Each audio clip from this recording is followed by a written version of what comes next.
Cat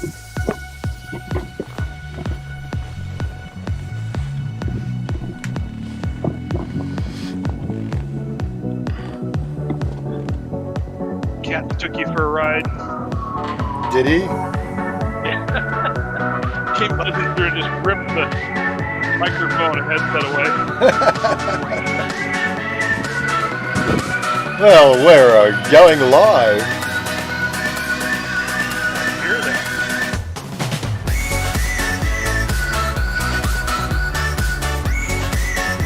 Predictable, I'm not a jam.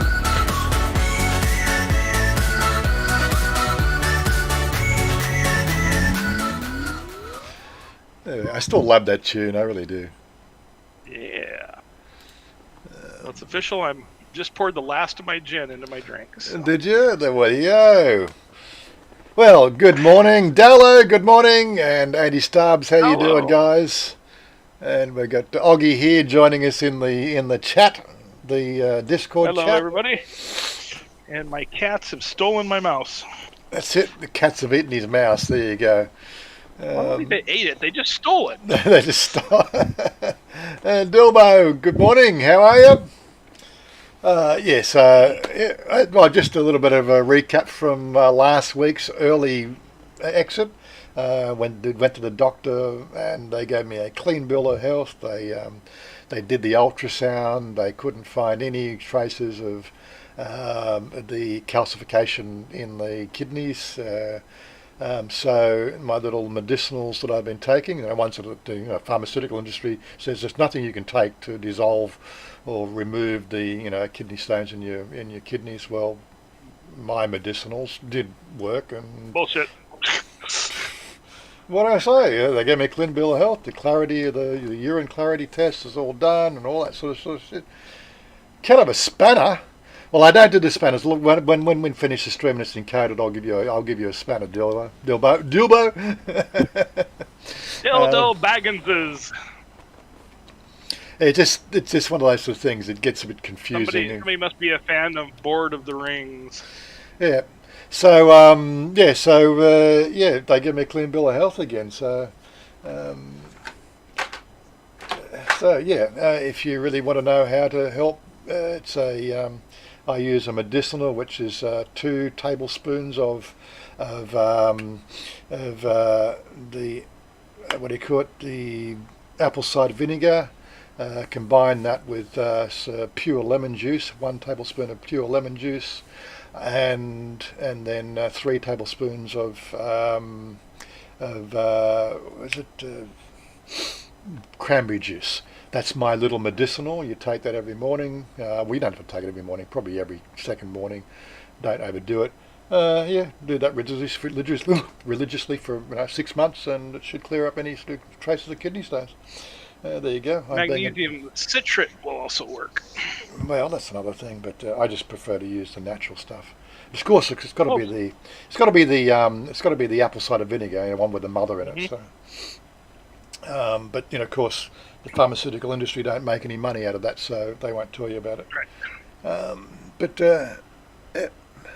I think I will just continue. I don't take it regularly now because it's all cleared up, but I'll probably take it once a week just to make sure that things stay clear. A lot of people like the apple cider vinegar. Oh, it's terrible stuff. It's actually. It's disgusting. They don't like the flavor and everything. It's disgusting, but it helps keep things on an even keel.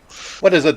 What was the old mother's remedies? Like the cod liver oil and oh my god, yeah. Hey, look, no thanks. Somehow, the life seemed to continue. It's only in the last 50 years since the pharmaceutical industry started to, get their hooks into everything, that all these mother's remedies have been sort of kicked out the door. Unfortunately, witches. Yeah, bloody witches. That's it. Take vitamins. You rattle every day. Yeah, don't worry. I got my 1,000 milligram vitamin C, and of course I prefer my vitamins to come in liquid form. My A to Z vitamins, I probably take them every second day. I don't take them every day. Huh. I took them every day. At the beginning of the whole thing that started in January, February, but now I only take them every second day. I think your body builds up resistance to them anyway. So, and I also fast. So I do probably a 16-hour fast every day. Yes, fasting is okay. Water is allowed during a fast if you. So that keeps the hunger pains away for the 16 hours. One of my other little, yeah. Yes, B12 is very good for you. Yes. So anyway, like today, we wanted to talk about. Like I said, I put it in the primer. Where is it? In the text below. Let's have a meaningful discussion about the challenges living here in Thailand. Given that my visa is due for renewal next month, and that there was a recent article by from a prominent blogger, not a vlogger, blogger in Thailand. You may know who. I won't use names. Who may not get his OB visa renewed. It seems like a good time to take the rose-coloured glasses off and get into the difficulties without getting down and dirty. I don't want to get really late. I don't want to upset the Thai authorities. So some of the points I put there, like getting a license, xenophobia. Thai way or the highway, language barrier, no money, no honey, barflies, conservative administration, and two-tier pricing. There were just things off the top of my head. So there's some points we can work on. So let's have a discussion about it. Of course, it is a discussion point. I don't know how we're going to keep up with the chat at the same time. David SK, hi Warren, Dave from Melbourne, how you doing, buddy? Make sure I'm not missing anything. He's Andy Stubbs. I don't know about living in Thailand, but I'm a part-timer. Well, yeah, again, it's even a part-timer. How do you? What's your thoughts? What's your feelings? There's a lot in the news lately about this two-tier pricing, and I think this is one of the things that's always been a little bit of a gripe for me. They are saying that they're going to address it. But again, it's just like everything. It's like the TM30 last year. It's like the list goes on and on and on. No riding on footpaths. No, all these things. They tend to be what they call a flash in the pan. They get news headlines, and within 12 months they're gone again. This is I think this is one of the charming things I like about Thailand. You just got to just get over the little wave of the discontent and how the media hype things up. And I think we live vicariously through a barrage of media discontent. Just to get your clicks. To pay the advertisers. But once that's all done, once it's no longer getting the click-throughs, then it's no longer an issue and things get back to normal. This is what they call the Wild East. There is a set of laws out there that are designed to make society run, but it only comes down to the fact that when somebody's really inconvenienced, the laws never get exercised, or you need to be raising money for the Christmas fund, which is another thing that goes on here, another little annoying gripe. Again, I'd rather have that than the bullshit we have to deal with in Australia. They'll throw the book at you for not indicating when changing lanes. Yes, I know. I had that happen to me when I just got my license. I think I got pulled over for not changing lanes without indicating, because I was driving a V8, and all that sort of stuff, and they just didn't like young boys driving big fast cars. Police do in that Australia. shit. Yeah, that's what they do. They couldn't get me. That's like normal in the U.S. I mean, they couldn't get me for anything else. That was the only thing I did wrong. And I didn't really change lanes. I was actually going in a straight line, but what we call in Australia, they're S lanes. So the lane to go through the set of lights, right, was a dotted line. I had to cross the dotted line, right, but I was still going straight. The actual road, the road traffic pathway veered and left me going straight, But hey, I changed lanes without indicating. That was what I got booked for. $92 fine or something. Oh my God. When you're on a second year apprentice wage or something like that, $92 is a lot of money at that was my week's wages for the day. Actually, I think it was more than my week's wages. That was a bit of a shit. But yeah, I'm not. That's Australia for you. I can remember my first job at $2.50 an hour. Oh, really? Crow, good morning. How you doing, Joe Elliott, William Poole?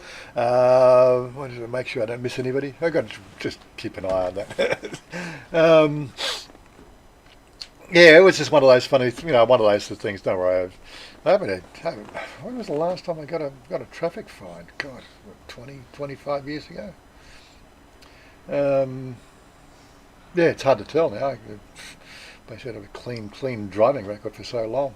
Which brings me to my next point, which is the first griping thing about the challenges. I think you asked the question. We should talk about what's driving licenses here. There's two sides of the argument as well. Like you've got most of the world drive on the wrong side of the road. Yes.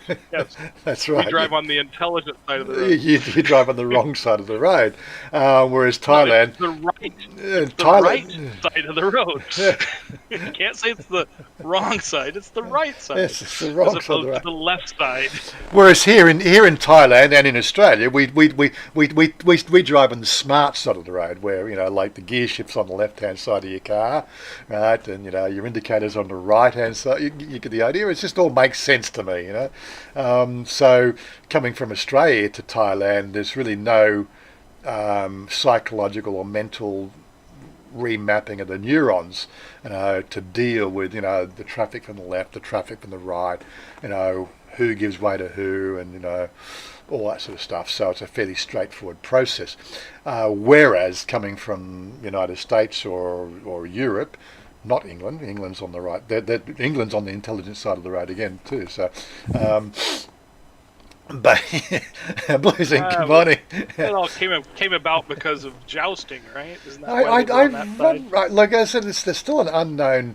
There's still a lot of conjecture as to how that all happened, and to me, it doesn't make sense, But that aside, how the whole side of the road issue came out, it's a bit of a mystery. But I'm sure you wanted to have people on your strong side for defensive purposes. Could have been that. Could have been something to do with the. I actually read something somewhere to do with carrying swords in Japan. Right. It was a defensive posture to always walk on the left-hand side, because it left your sword arm free to take on the opponent or something. Oh, it was really weird. But anyway, I'm not going to do it. I'm no historian. I just know. I have a plethora of completely useless information in this cranium, and a lot of missing gaps, which is one of the things that you gotta love. Trivial drivel. Yeah, trivial drivel. That's it. That's the one. But getting back to the whole thing. So when you're coming from Australia, we drive on the same side of the road as the Thais. So there's no you're already sort of preconditioned to know the fact that when you're pulling out into this lane on this side of the road when you're turning left, and you've got to be watching the traffic coming from your right. It's a precondition. Whereas the Americans driving over here to do that manoeuvre. Right, it's counterintuitive, which creates more issues for people who are conditioned to driving on that side of the road. So getting back to the point of driving licenses, for instance, you are quite welcome to come here, but trying to get a license here is going to be a challenge, because I don't think there's any instructor or any process here in Thailand that have people at what they call the Department of Land Transport, DLT, the DLT, I'm pretty sure none of them speak English. All right, so when they do the driving test, you're in a car with a Thai who doesn't speak English, and he's giving instructions to do your testing procedures, which you completely going to mess up on. You really are. Like, unless of course you speak fluent Thai, you're going to have no chance whatsoever doing the practical test. And then on top of that, then of course you've got the questionnaire test, the driving rules test, which is traffic from the right gets the right of way, and so on and so forth. All those sort of things, they are again counterintuitive. How do you get around it? Well, you do like I did. Well, although I this is what I did. Well, most people do it, and I've sort of been recommending this for the last 4 years. Make sure you have your driving license in where you're coming from, and it's fully up to date for driving cars and driving motorcycles. Right? If you don't have a motorcycle driving license in your own country, forget it. Right? It's going to be just too challenging for you. So get it in your home country where you can speak the native language and you can have a bit of a practice in your own style of driving. It makes 100% sense for everybody to do it that way. And you just bring it there. You bring it with your what they call international driver's permit, and you just hand it in the counter. They'll do a colour test at the registry, and then ding ding ding stamp it, and there you go. You get your license. I think they do a 1-year license, then a 2-year, then a 5-year. So it's pretty much the same as in Australia. I think it's 1 year, 2 year, 5 year. For some reason, I got a 2-year. I got 2 year and a 5 year. Learner drivers. No, that's when you get your license. That's when you learn. Come on, Bertie, you should know that. There's no such thing. Saying his tie is so bad he asked for a kumquat and woke up with a pair of tits. Okay. So direction Bangkok. Nice thing is when you forget and you turn out of a gas station and go the wrong way. I could imagine, Andrew, I could really imagine that happening in an American sort of, or American or European sort of context. Just, you're just so conditioned to just drive a certain way, aren't you? Well, isn't there usually enough traffic on the road that you're going to see which direction the prevailing traffic is going? Yeah, but again, it's not. There is two sides to it. There is an automatic, right, a precondition, it's like a muscle memory, and this is something we never really talk about when it comes to these sort of things. The muscle memory process of what you sort of like we do. We tend to drive automatically. We have an automatic, just like walking. You don't think about putting one foot after the other. You just walk. And again, if you've been driving for 50 years or 30 years or whatever, however long, you just naturally see, you come out of a driveway. You just naturally want to turn. If you're American, you turn right into oncoming traffic. I can just see how it happens. Of course, I've never had the issue because I've never driven in a country which has the opposing driving standard. So I really... Come on! Do I really want to come to Thailand? I don't know. I'd come to America. You come on. Yeah. Yeah, come over to the US. Soy Dog Cowboy, good morning. How you doing? And of course, Bertie, how you doing? The left side is the right side. All the Aussies are going to be on my side today. There you go. Bangkok Pat, good morning. Hey, Bangkok, just a bit of a shout out to Bangkok Pat. If you haven't checked out his channel there, let me see if I can get you a channel link. I got to get our followers here to check out Bangkok Pat. He's a new blogger on the scene. He's taken up the blogging process because of all the issues. Let me just drop that into the live chat and so you can click on it. Don't click away, but click on it and hit that subscribe button. I'll be right back. But yeah, so we've been chatting quite regularly. I mean, giving me a few tips on the whole scene. Of course, now that I've told you, then of course he's probably going to get all my trolls as well. So there you go. I did warn him. I said, but don't worry about the trolls. They're your best viewers. They really are. Your trolls are the best viewers. They'll watch your videos 2, 3, 4 times because they're trying to find something to pounce on, you know. So you get the most viewers, you get the most click-throughs from all your trolls, which is all good. You can't complain about it, you know. If they want to get dirty on the channel and they get muted, they have to go and create a new account. So that's up to them, you know. One click and they're gone. But anyway, that's a confusing comment. What was confusing? Yeah, the left side and the right side. Yeah. Would any Thai instructors even acknowledge and advise on any drivers from countries who didn't? I wouldn't know.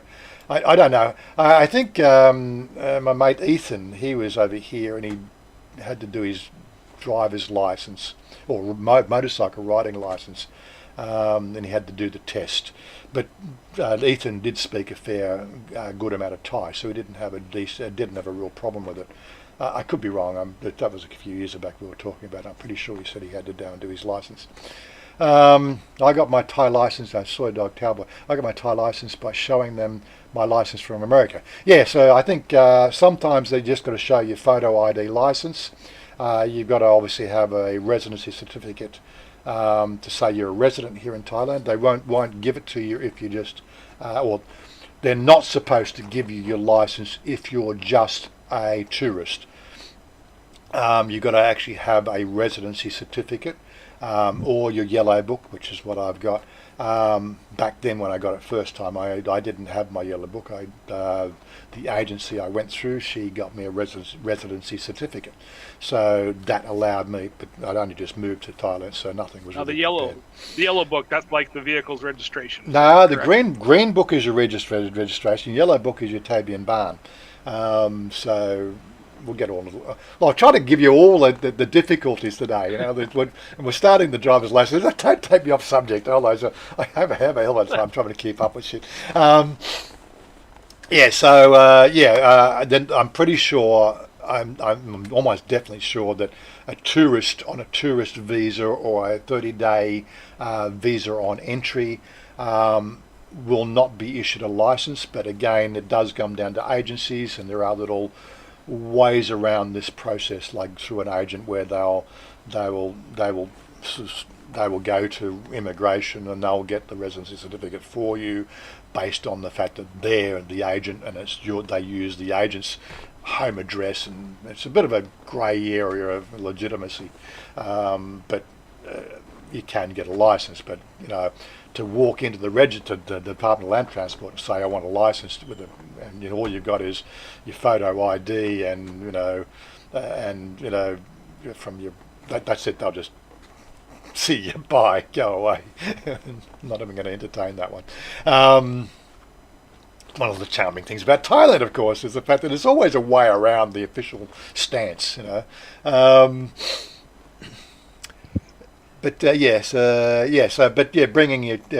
Having your license from America or England or Europe or something along. Sometimes you do need, some places will require you to bring your what they call international driver's permit. In Australia, my understanding is the fact you don't actually need an international driver's permit because there's an inter-country acceptance, because Thais are not required in Australia to show their international driver's permit because something to do with, again, we drive on the same side of the road. So it's a reciprocal agreement. But again, it's depending on the police officer who pulls you over and how much he knows about international law and everything else, and you know, and whether the Christmas fund needs topping up. So you know, these are all the things you have to deal with here in Thailand. What else we got? It's going down. Bird Crunch. My Thai is so bad. I asked that was what you were talking about. Fair enough. That's how far back on the conversation I am. Yeah. Driving catch up. Come on. Well, that's right. Driving the wrong way on on the hard shoulder seems the norm. Yes, tell me about it, will you? My God. You not only have to worry about, you're driving on the left-hand side of the road, and you've got to be aware of the oncoming traffic on the right-hand side. You've also got to be aware of the oncoming traffic on the left-hand side of the road, which are usually motorcycles who really think that they have the right of way. And there is this unwritten law as being a foreigner here in Thailand. You must give way to anything that's in front of you. That's really, as long as you accept that here in Thailand, right, when you're driving, give way to anything that's in front of you, you'll be good, right? It doesn't matter if they're driving on the hard shoulder on the left-hand side of the road, coming at you from, basically they are still in front of you. If you hit them, you are going to have a hell of a time trying to explain that one to the police, even with a dash cam, because they are in front of you. You should give them way. Don't ask me why. Just try to avoid them. Just don't hit them. You should have seen them. You should have avoided them. That's it. Yeah. So it's okay. I'm doing 120 kilometres an hour down the expressway, and you got a freaking motorcycle coming, on the left-hand shoulder, and decides to freaking lose control and swerve out in front of you. Yeah, but it's still your fault because you're the foreigner. Of course. Well, you got money. Yeah, well, dash cams will get you out of that one, and good insurance, right? So if you are going to drive here in Thailand, make sure the insurance covers you, and you got the fully comprehensive, and you have a dash cam. Which means if you're going to ride a motorcycle, you better have a motorcycle license. Right. Or on your helmet, you have a camera that's recording your trip. Right, make sure you have those sort of things, because it's going to save you a hell of a lot of time dealing with that shit. It really is. Going through? I was going to renew my license this fall, but that's not going to happen now as I can't get back. So what? Renew your license in America, Soy Dog, or? Oh, okay. He's talking about it in Thailand. Thailand, right, yeah, okay. So we'll just have to go through the process again. As long as you have the original license, right, and that along with your American license or your Australian license, that will fast track the process when you get back here. So I wouldn't. Mitch, nice to see you. I wouldn't worry too much about it. I'm a qualified combine harvester driver in Somerset. Oh, yeah, okay, fair enough. Will I be able to get a license as a rice miller in Thailand? I think it's a position that you would be unable to qualify for to start with, because it's primary industry. Unless, of course, it's your own farm, but then, of course, you don't need a license to drive on your own farm. But, yeah, there's certain qualifications and preset jobs and things like that, and anything that goes with the job. That I think farming is something is specifically anything to do with the driving backbone job, like taxi drivers, wind drivers, limousine drivers, all that sort of stuff. They are exclusive jobs for Thais only. Isn't that pretty much the whole job situation there in Thailand? Well, it's anything that's a Thai can do, a foreigner can't do, So it's one of those crazy little, it's not an attack on us as Westerners. It's an attack on Myanmar and Laos and Cambodia because I'm sorry, but they jump across. To me, that you would protect jobs for your own citizens, your own people. We don't do that in the U.S., and that's I think that is a downfall here. Well, that's it. I think it's in some sense it's a good idea. I think we should be exercising more of that. You've got to take care of your people, right? Yeah. Of course. But as a foreigner, do we worry about it? No, what they were trying to do, that the immigration laws really are designed. Where are most of the immigrants coming from? They're jumping the border. Right, yeah. And they're coming and taking, the menial jobs that the Thais can do, right? And it's not so much that they take the jobs, is they get paid more here than they do in Myanmar to do it, right? And so they only, as I said, you can live on rice and noodles here, for 25 baht a day or 30 baht a day, up in the country areas, on the border. And then you can send the rest of the money back home to your people. So what's actually happening is, the Thai economy, that menial labour workforce, the money's filtering out of Thailand, right? This is why it's Thailand clamped down on it. We as foreigners get trapped in that same net because they can't write discriminatory legislation. To sort of exempt us from those processes would be, from an international perspective, would be discriminatory, right? So they can't do that. We just get caught in a big net, and this is why people rant about this all the time. I've just accepted this is how it is here in Thailand, and you just got to deal with that shit. If that's something that you're going to have an issue with, they freaking come to Thailand. That's the end of story. I just noticed this now. Blue zinc. I don't want to come to Thailand to work. I want to come to Thailand to relax. That's it, yeah. So Blue Zinc, good morning. I see you just jumped into the Discord there. Say hello. Well, he's there. Hey, Blues has been here for a while. Has he? I didn't look up to that screen.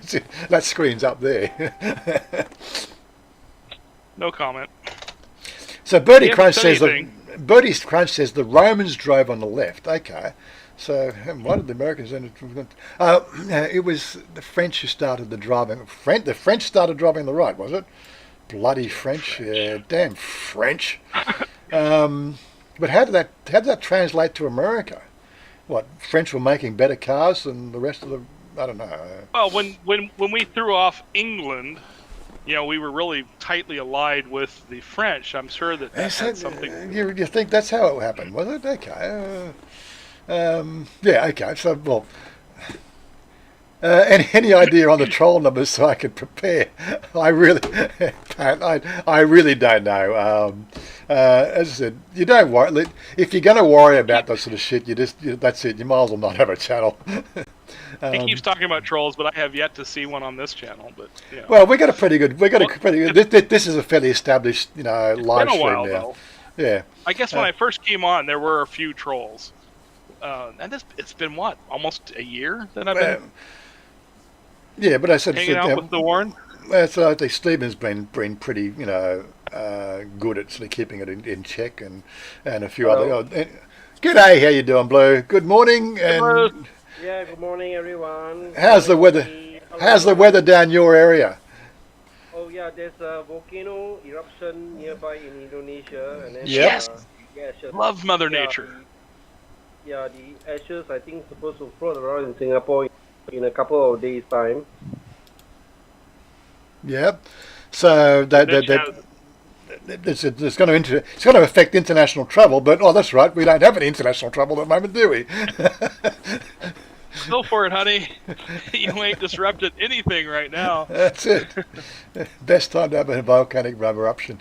But yeah, so if you're going to worry about the trolls, you might as well not have a channel. It's part and parcel of the whole. But people get to worry about it, and yeah, we don't get. Like I said, we've had a good run here. We've got a good crowd that come in and sort of hear me ranting and raving and chatting and coming up with different ideas and topics. It's all part and parcel of the course. Don't forget, guys, we got the super chat there down below. If you like this sort of stuff, hit that super chat. It's always appreciated. If you don't want to give the 30% to YouTube, then you can always just hit me on my PayPal. Links down below for PayPal as well. So just do a bit of a sponsorship deal there. It's always welcomed. We always love. Did you hear about off topic a little bit, but both Android and Android and Apple are pissed off at Fortnite right now because they have bypassed their 30% premium and are offering in-game sales of items without it going through Android or Google's Android or Apple stores, and they've been kicked off of their stores, and so they're now in litigation. Yeah. Well, this is what's going to happen. So everybody wants a cut of the slice of the pie, especially Fortnite. 30% for just that's just ridiculous. Is that what they're getting? Is that what they're getting from your? Well, in YouTube, yes. Well, apart from the AdSense, which is like it's not even worth scratching a window with it. The days of decent, what they call sponsorship money for ads on your program, that used to run at about the CPM was about $2.50 was your CPM. Now it's down to $1.50 or something, $1.25 or something like that, because Thailand, I've said this before, well, I'm in Thailand, so Thailand companies who want to put, because like the content and where it's been broadcast from, blah blah blah. It's not like America where you want like you're a big American company, you want to sell to Americans. It's Thailand companies selling to Thai people. Although Google and my channel's registered in Australia, right, should technically be sort of capturing an Australian audience primarily. It's all geolocated and everything else and crap like that, and it screws up the algorithms and I don't. But yeah, as for the super chats, yes, the super chats they take 30%. Patreon take 10% off the top, and now they take. There you go. Dallo's done. He started the run. Thanks very much, Svadikar. Couple mark up. With Patreon, they take a 10% off the top, right? But now they're also charging sales tax for countries that your Patreons. If you're on a Patreon and you live in Australia, they take 10% off the top. No, they take the 10% GST off a $10 subscription, right? So then you're left. So that's $9.10 left, is it? I've done the math, right? And then they'll take 10% off the top of that, right, for their cut, and then you're left with the rest. And Thomas Ogden's done $3. There we go. Thanks, Thomas. But you're a Patreon. Yeah. You don't have to do that shit. You're a Patreon. I'm drinking alcohol. When I'm drinking alcohol. Is that right? Well, I'm not going to show a bit of breast here. There we go. I'll just watch another video. You just watch another video. Yes. Where was he go? My driving test. I had to have a driving test in Thailand after my international. Oh, right, okay. So how did that go? Like, sorry, I'm a bit. I need behind. to send you another $10 to have a wax job done. Yeah. So Bertie, like, how did you find the test? That's a good question. Like, somebody's actually had to go to the test. What did you have to deal with? Give us a rundown on that one. Yes, and dash cams are a must. Safest way in Thailand is to travel via helicopter. If you can afford it, that's it, But again, I don't know what the air traffic rules were. I think the safest way around Thailand is to get somebody else to drive for you. That's what the what do they call it? The tuk-tuks and bot buses and all that stuff. Yeah. Maybe a motorcycle taxi if they could handle the weight that I'd be putting on the tail of their motorcycle. Oh, I think that. Yeah, you're going to have to find a motorcycle taxi that's going to have dual wheels on the back, aren't you? Yeah. That's why it'll probably be the bot bus for me. The bot bus. They've only got a 1.6 litre motor in those things, so I don't know how it's going to go, or even getting you through there. What? 1600 cc's plenty. Plenty, you reckon? What do they do? Run a little Hyundai 3-cylinder engine in? Yeah, if you like, me and Oggy are good mates, so I can give him a bit of stick about his oversized girth. Am I going to try and deny it? That's right. I'm sorry, but I am me. You're me. Yeah. My type of driver's license, date of issue. My first one was 2 years, and when I did the renewal, it was 5 years. I still don't know why they do a colourblind test, because I'm pretty sure 10% of male drivers here in Thailand are colourblind anyway, because what they call mid-due turn is a standard colourblind deficiency for the male, the male genome. So it doesn't seem to, I'm pretty sure that they get around it somehow. It's always been a challenge for me. I used to, smile and look helpless, and then they pass me. Although I'm only on what they call a mild due-turn, it's just the fact that they use these coloured dot charts, and they point at colours on the coloured dot charts. They don't use like red and green, traffic lights, which is what they really need to do, right? Tell the difference between red, yellow, and green traffic lights. Yes, I can do that because they're bright colours. That's not a problem. Well, but when you get those, go on. Here in the U.S., they use a series of dots that are different colors, and if you're not colorblind, you can see the letter or number that's within the dots. If you're colorblind, it all just looks like they're all the same color. Yeah, that's another colourblind test, but we don't have that in Australia. Never have had. But did they do a colourblind test in America for your driver license? Did they? Oh yeah. If you're colorblind, it's noted, because it. It's noted, but you still get your license. I'm not colorblind, so I don't know. All I know is that they do test for colorblindness. I think it's kind of like if you have to wear glasses, they make a notation on your license of that. But maybe if you're colorblind, you have to be able to know that, okay, the top light is red, the middle light is yellow, and the bottom light's green. So that if you see which light is there, you have to make allowances for that. Mm-hmm. Yeah, okay. In Australia, we don't do it. We do they do a reading chart test, which is under the desk and against the mirror, right? And you've got to read the bottom line of characters or something like that, and with or without your glasses. If you have to put your glasses on to read, then it gets noted on your license that you drive with glasses. And if you get caught driving without your you get pulled over, and your driver's license says you have glasses and you don't have glasses on, you'll get a fine. I'm not quite sure. Well, I'm legally blind without my glasses. If I take my glasses off, I'm 2200, 2400. There's no way I could drive without them. I've been known to do it when my glasses are broken, but you're almost driving by braille. Yeah, Doris. Andy Stubbs, you have to have a million subs to make any decent money off YouTube. Well, actually, it's not quite that. It works on the views.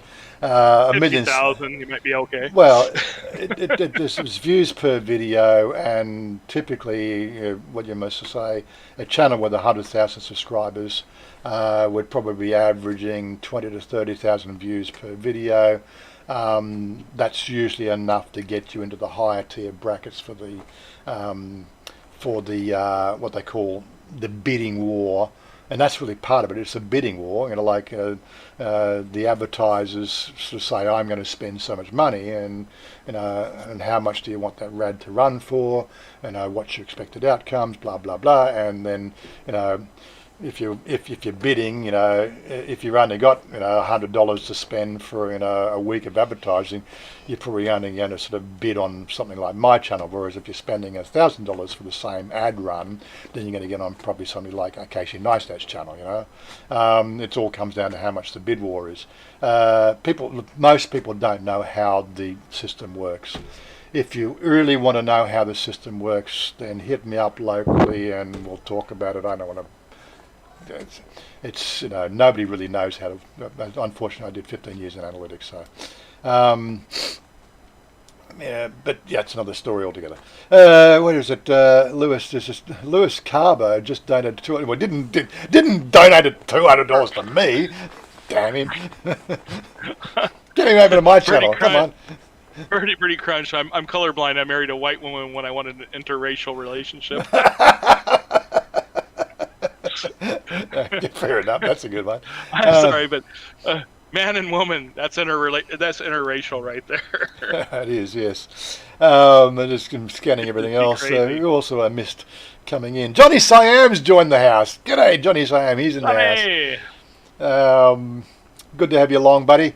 So what was so that was driver's license. So we've done 45 minutes just talking about one of the challenges of driver's licenses. What were some of the other ones? What were the other? Xenophobia. That was another one that just seems to come up.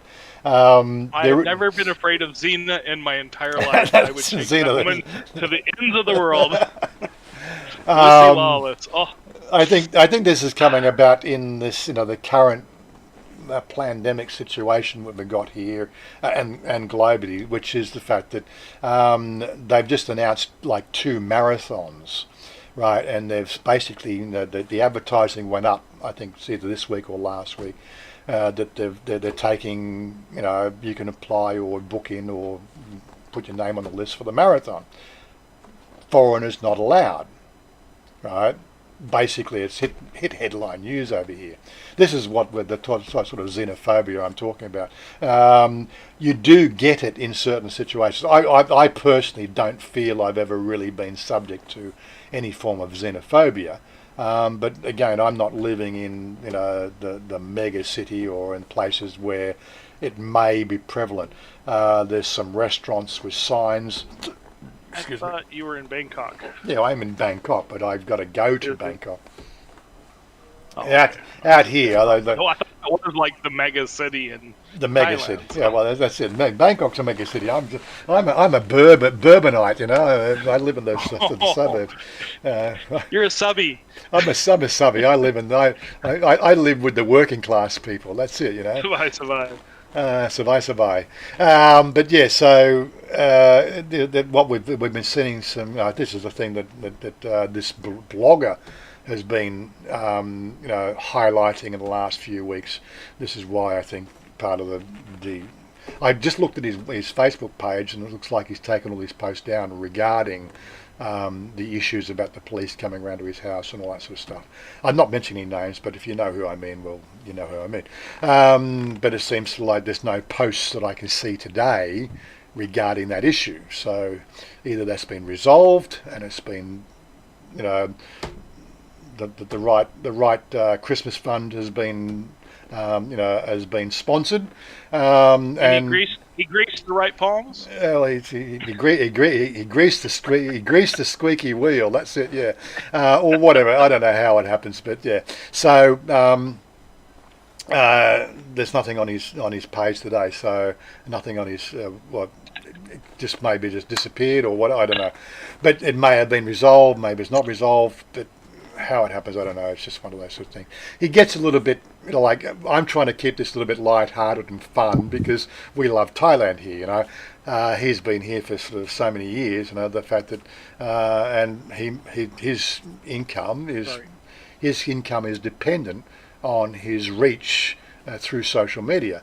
Right, so he gets a little bit more, what we sort of say, down and dirty with it. So and he'll highlight the things that are inequalities in the way Thailand behaves. So there was the marathon, which has now been redacted. Well, not redacted. Well, the website, a week later, is still showing the fact that, I think they changed the wording or something to sort of say foreigners can apply from a certain date. Right. But the point was the fact that this whole pandemic, there's no foreigners. The only people coming into Thailand with the virus right now are Thai people. That's it. So why would anybody living in Thailand as a foreigner be exempted? Like there's a 2-week incubation period, right? You've been here for the last 5 months, then you're clean of the virus. Why would you ban this shit? But this is this is what we're talking about with the xenophobia. There is a certain classism. I think we've talked about this, the stratification society and the classism and everything else that we have to deal with. These sort of things go on all the time. And it's just not foreigners. We see it from a foreigner perspective, but this classism and sort of systems that we have of stratification happens throughout the Thai society as well. But Thais, that's their bailiwick. That's they are brought into a society that is stratified, and they realise the fact that they're born in a lower class society. Unless, of course, something miraculous happens, right, then your family and your family heritage will always stay in that level of society. Having a foreigner come in and jump into a family that is lower class, I'm using my family here as an example, that automatically lifts you out of a certain, maybe 2 or 3 levels in that stratification society, because there's sort of relationship with a foreigner, right, who is in that family, and it does move them up the rung, and that upsets other Thais because they're jealous. They don't have that extra leverage in the society. And that's their whole ladder system, right? It's their ladder system. It's like 25, 30 rungs high, and there are ways that the Thais get around it, like most of it's to do with money, right, and ownership and everything else. Like we come like when did slavery get abolished in America? Oggy? That was, I don't know. That was the Civil War. So When was the Civil War? The 1800s? I don't Yeah, okay. So you've had 200 years of no slave, or well, there's still slavery, but it's a different sort of slavery now. It's what they call a JOB slavery, just over broke. Well, we call it being a wage slave now. Yeah, It's that's like, it. It's like if you want to have the American dream, you've got to work. If there's no work, no work, no dream. Yeah. So I think slavery here in Thailand was only abolished within the last 100 years. I think it was King Rama V. I think it was. He was the one who was really put the hammer down on it, and it's really sort of said, it's no longer 1865. Right. Was the end of the Civil War. So Thailand followed suit soon after that, but I think it was another 40 or 50 years after that before. Xenophobia, dirty farangs. Yes, we've had those news articles here as well. I shower at least once a week. I'm not dirty. That's it. Chanya showers 3 times a day. That's just, and she hits me up. Dirty. She hits me up because I only shower once a day. And she says, you should shower twice a day. Dirty farang. Crazy woman. But yeah, it's a strange society, But there is a sort of level of this xenophobia that goes on, and it's really more of a lack of knowledge, a lack of education, and a lack of. Bertie, you just got me to do a spit take. What? Bertie, what you done? Slavery was abolished in 1986. He says. Was it? Well, I'm assuming Bertie could be male, and Bertie could be female. I'm not sure. Bertie. My apologies. I just. But what was specific about 1986? What happened there? What was the? Obviously, people can get me confused, lose me with the conversation. Normally, when you're having everybody chat at the same time, we can probably get through, and we can we get the delay that I have to deal with here. Bertie, Warren, you told me to fill in the form 2164A for the marriage visa, and 3 weeks later they dug up our drainage pipe and charged us 300,000 baht for a new intersection. Thanks for the ruling on ruining our lives.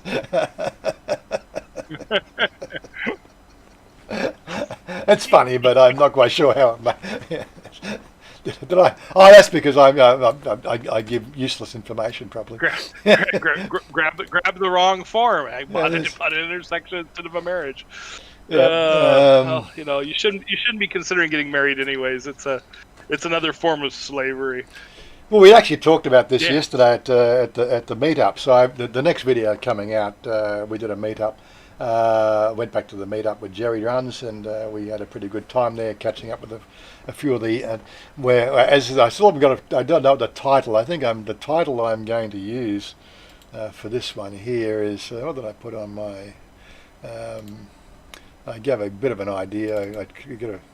I get a whim, right? Stranded in Thailand. you know, it's around that. So I'm asking, basically everybody here in Thailand, if they're full timers or even part timers, they are literally stranded here in Thailand. They cannot go home because the chances of people coming back, is next to impossible. So effectively, we're stranded in Thailand and loving it. Not that I've ever considered going there, but I think No. Jerry mentions the fact that I volunteer to be stranded in Thailand. Yeah. Well, well, I'll do Jerry the 2 weeks quarantine. No problem. and Jerry mentioned the fact that he lives here, but he loves to tour, in the neighbouring countries. He's obviously had to put that on hold for the last 6 months, because again, if he goes out, he can't come back in. If he actually got to go out, so he again, in one sense, he is stranded in Thailand as well. And I've been using I went out. I've gone out and splashed out, guys. I really have.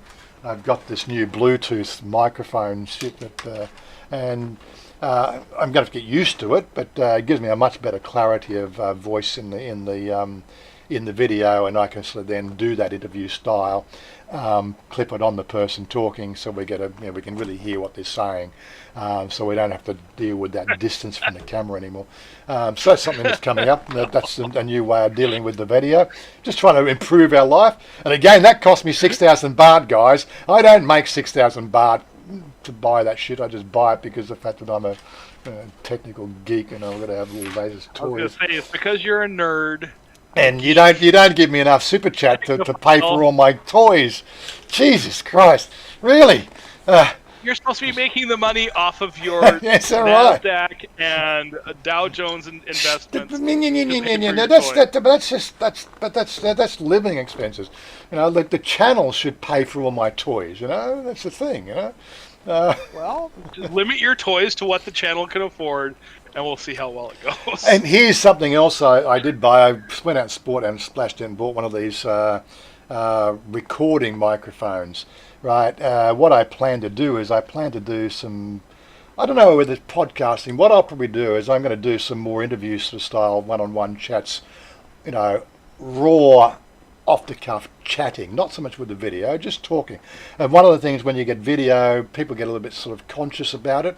Whereas, if you put this thing, if you've got a coffee table, you put this on a coffee table somewhere, and you can just start talking. Right, and then we can move into some, more nitty-gritty, like podcasting. I think they call it podcasting, but whether I use a podcasting service, I don't know. I'll probably make a new channel on the Discord here to upload, interview-style podcasts, get the feedback and polish it up before I actually go live on a podcasting service. So it's something that I'm thinking of doing as well. And again, so it's all about, like we got the live chats now. We can get a chance. You can come in here and we're going to have a chat together. It's a bit of a little bit off the cuff. People like the off the cuff stuff. Well, not everybody does. People just like to listen to things in the background, and I think that's what podcasts. You put them on your radio when you're going to work in the car or something. Not that it's one of those sort of things. Something I'm thinking of doing, and again, hitting up the link to the website. That's going to be the central place where all everything that I do, it's all going to be centralized on my website. So although I'm on multiple social media channels and everywhere else, the central point of where everything is, the hub, will be my website. Going forward, I'm working on the website again. Again in the vain attempt to sort of try to, there's one guy that I follow his website. What's his Kawasa? I can't remember. I just know the guy, but he does the same thing. He's been doing it for years. Everything that he involves himself in, his central point of contact is his website, and he's actually quite a well presented social media influencer. Doing it that way, which is where I'm going with this whole thing, is being that influencer people come to me to, ask questions. The useful thing about like this, I've been talking to Sonny about, he wants me to charge money for it. And it's one of those sort of things, being an anti-establishment sort of type of guy I am, I don't want to charge money to do anything because I want to be anti-establishment, that's the establishment. Gladly take donations and gifts and everything else. And, if you find the information is useful and helpful and everything else, then, sliding $5 this way or that way, it always goes down and it's always remembered. But to actually sit down and ask for money, I just always found that it's not me. Yes, I used to do it in my vocational career and I charged a freaking lot of money. But that's because they made a freaking lot of money out of it, That's how it works, You're taking a small percentage cut of their mega. Warren there. Thanks very much, Warren. Couple markup. Taking a slice of a multinational corporations,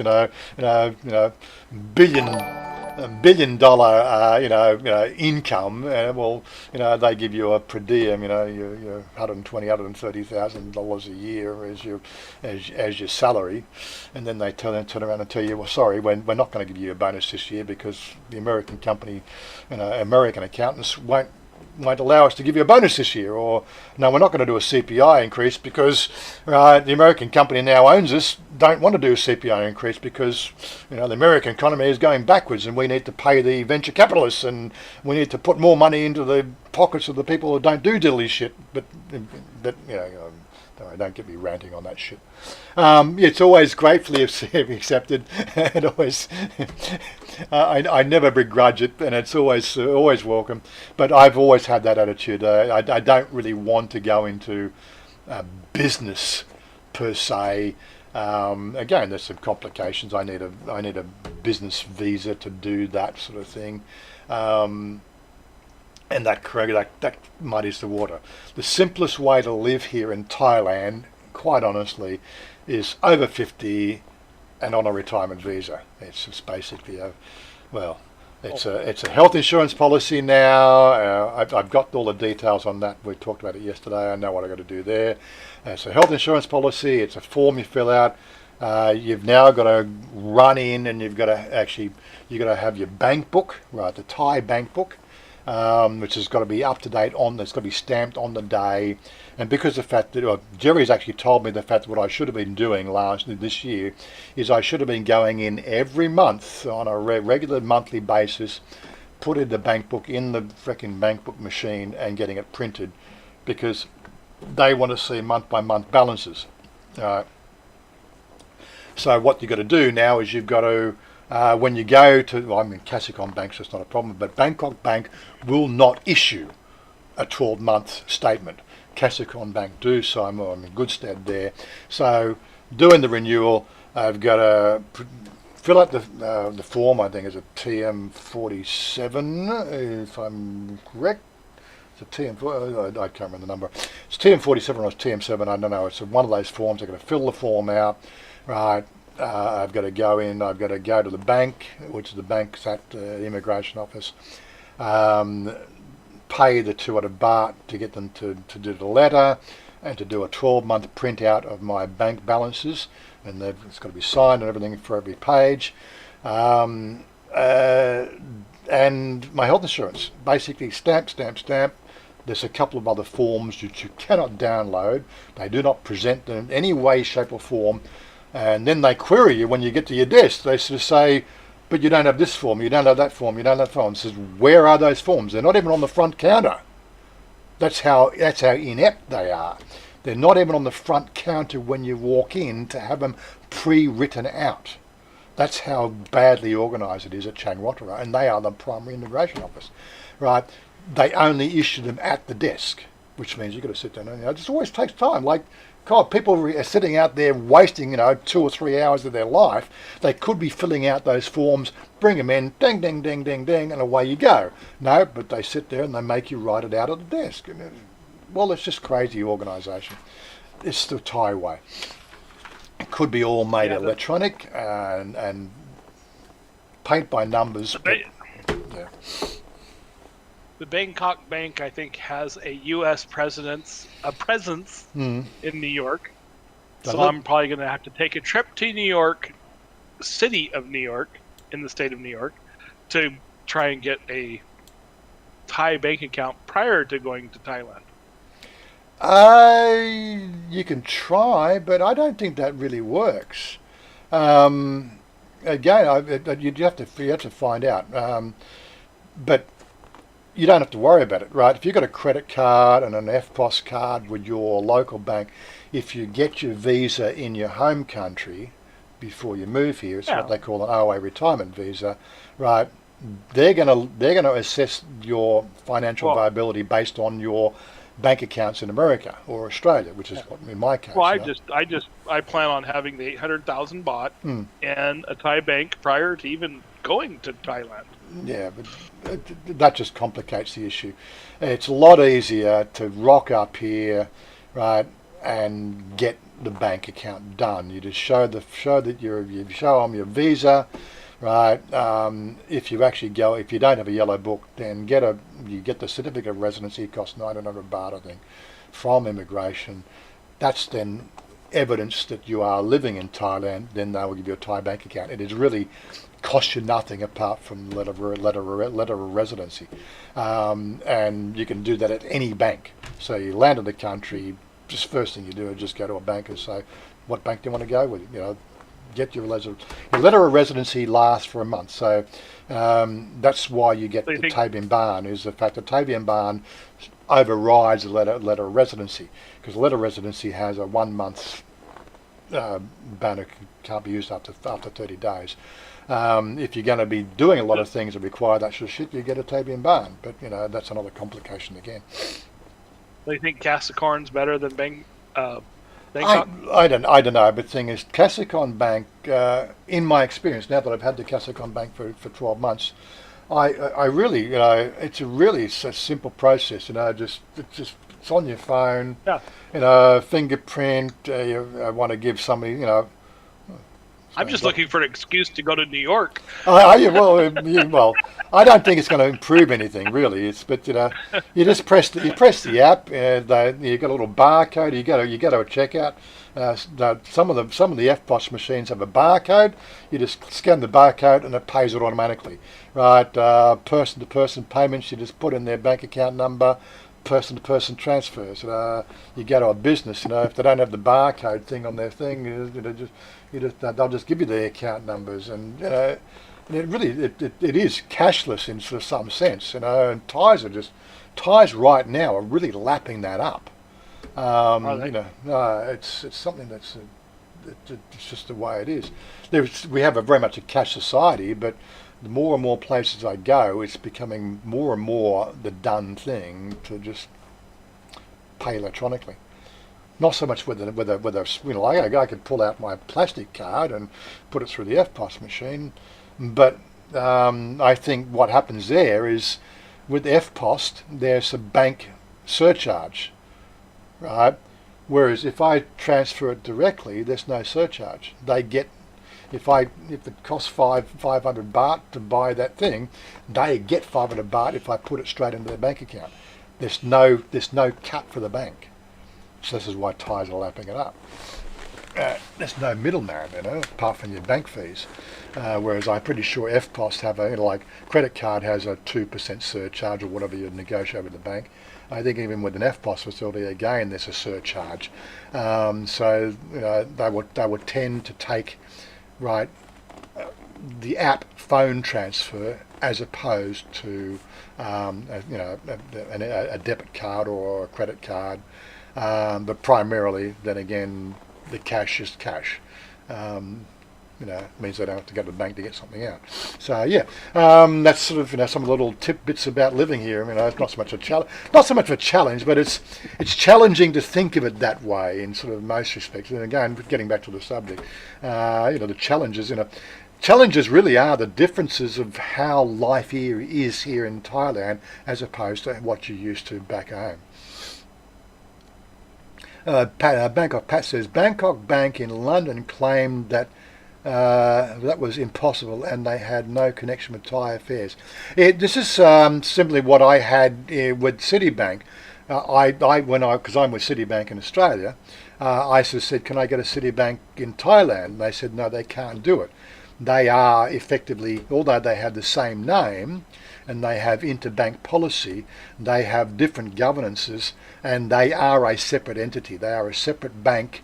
In all senses of the word, and yeah, this is something that I know from my experience from Citibank. So when I came to Thailand, right, I actually had to go into Citibank in Thailand and sort of apply for a bank account. Again, I didn't have my letter of residency and I didn't have my Tabian Barn, but I had money in my Citibank Australia account, and they just sort of said, well, we can open a gold account for you if you put 1 million baht in the Thai bank. And so that's what I did. I just moved the 1 million baht across. That qualified me for a gold account, and that was the grey area of their banking system, because because I'm a gold customer, it's like the elite visa. I'm an elite person. I put that money into their account. Right, and there's 1 million baht. The normal gold account status is only offered at 3 million baht deposit, but because I had that money in Australia, they wanted 1 million baht in a Thai bank, and then they'll give me a gold account. It's a bit weird shit. Anyway, I've closed that account down now. It wasn't really servicing what I might need, so there you go. But I'm pretty sure it happens around all these banking. They might have the same name, but they're international and they're governed under different rules. So they can't per se open a bank account in a foreign country because that's sort of against the banking rules. And I think it's something to do with money laundering and shit like that as well. Andy, do you insurance? I have never allowed my money to get dirty. I spend it too fast. Just on that one there, for the elite visa, no, you do not need health insurance. You pay the money in your home country, and there's no questions asked, right? The problem is, I've actually made inquiries here personally, and I really cannot support the elite visa system. It is a tourist visa, subject to everything that falls under the tourist visa banner. What are your benefits? It's an elitist status, right? You get discounts and discount cards, and the tourist visa is 1 year. You get limos. Well, you have to pay for them. You don't get them for free. You get a limo service, right? Yeah. You get special cards, right? It's an elitist service, right? Now, people might want that, right? What I was looking for is simplicity.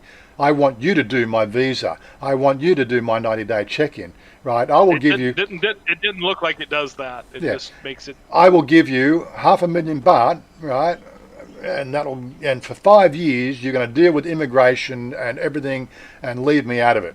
No, that's not what the elite visa does. It's not the elite visa, right? It's a tourist visa. You can pay extra to have somebody help you move through the process. Yeah, well, what I would say. That's an agency. It's not an elite visa, right? Yeah. The elite visa specifically is an elitist status, which might suit some people, right? It is a tourist visa, subject to all those things that tourists have to deal with. The latest on the pandemic is the fact that they were trying to sort of say that the elite visa crowd were trying to get them included. If you had the elite visa, you could come to this country, because the fact that they're losing customers because people have got the elite visa in the proviso that they were going to come to Thailand, and they can't come to Thailand, right? So basically, people aren't buying the elite visa.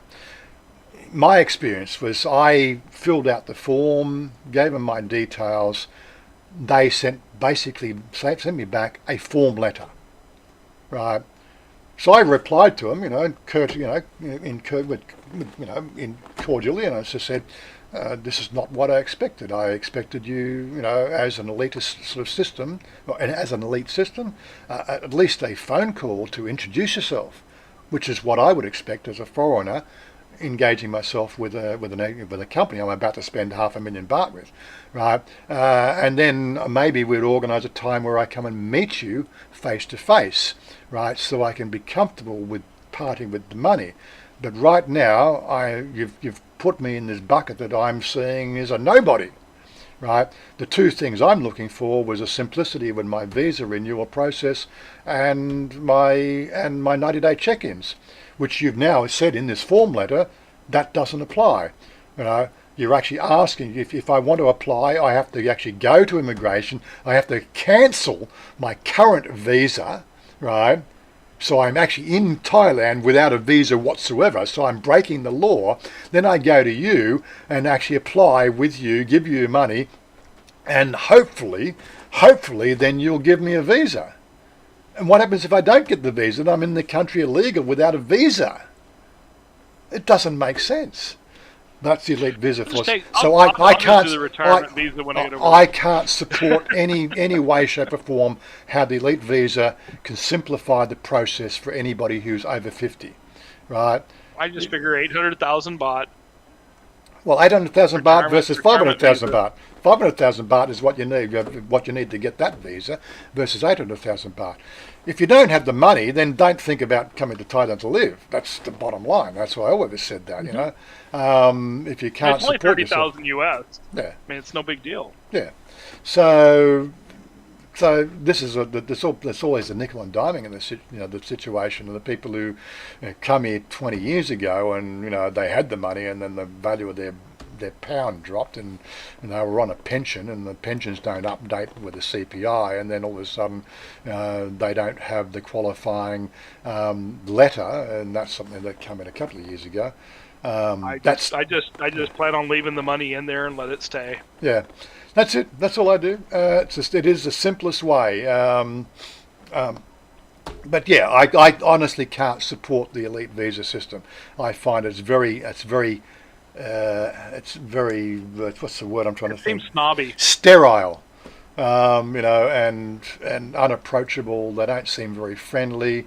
They want your money, and the other thing I heard is the fact that the actual company, the holding or the banner company, the holding company, is not even a Thai company. They're actually based in Singapore, from what I understand. So they're not part of immigration. They could be, if immigration sort of said tourist visas are now null and void, then that money you spent on the elite visa would become null and void, because again it falls under the tourist genre, right? It's still a tourist visa, and under the law you're still subject to everything that is governed by the tourist visa. So it's up to you. If you got the money. I plan on doing 1,000 a month to US, so I would think 8,000 Aussie would be more than enough. So as you're scrolling down, what's it? Would 8K Aussie a month be enough for a modest? Oh, look, that's more than I have. That's more than I spend. I spend what 2,000. Depends. Like I've been moving more money across because I've been putting money in the account for the deposit for the house. So I'm spending. My plan's about 1,300 US a month. I move around at the moment. I'm moving about $4,000 Australian a month into Thailand, but that's putting money into a special account for the house, for the home loan, and obviously spending money. And of course, I've been buying a few extra trinkets for my computer stuff and things like that because I don't get enough super chats. No trinkets. What are you talking about? My trinkets. Those are essential items. They're the essential items. The channel should pay for all my toys. Come on. You better talk to the people who generate I'm talking the channel. There we go. I got 47 views now. I'm talking to the viewers. Have you liked the stream? If you haven't liked the stream, get away. I'm going to do an Archie like. Get the frick out of here. Everybody hit the thumbs up button. Come on, right, guys. If you're not liking the stream, I don't want to know you. Go on, bugger off. 47 people watching. We've got 22 thumbs up. Jesus, slackers. It doesn't cost you a dime. It doesn't cost you anything to hit the thumbs up. Hell, hit the thumbs down if you don't like it. At least that shows shows YouTube that you're paying attention. That's it. So- And there's Shane Cashman, 20 Club. I guess you're missing Thailand right now, but you've got a Thai wife, so you might be able to get back into the country. I'm guessing. Is that right? Give us some Yeah, feedback on that. marriage visa is half that of the retirement visa, Johnny. 400,000 bought in an account versus the 800,000. From what I've researched. My Johnny's apologies. saying, bring back I'm not smoking. an expert, but that's what I'm finding. Yeah, Johnny's Yes, saying, bring back smoking. bring back smoking rooms in the airports. No, I'm sorry, I can't agree with you there, Simon. You need to give up that dirty habit. You really do. It is a disgusting habit. As an ex-smoker, it's a disgusting habit. Oh, there's nothing worse than an ex-smoker. My God, how in the hell do you? Oh God. Cover Mark up, Dalla. I believe in smoking in self-defense. Yes, indeed. Somebody lights up next to me, I will fire up a friggin' cigar. I'm going to go back to my last. There we go. There's a nice little jingle going on there. What was it? That was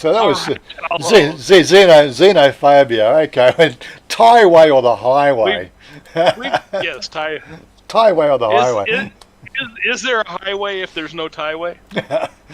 Well, let's not talk about this. It really comes on the roads as well. But no, there's certain things like I look at like house construction. Right now, we're used to dry clad wall houses and things like that in Australia.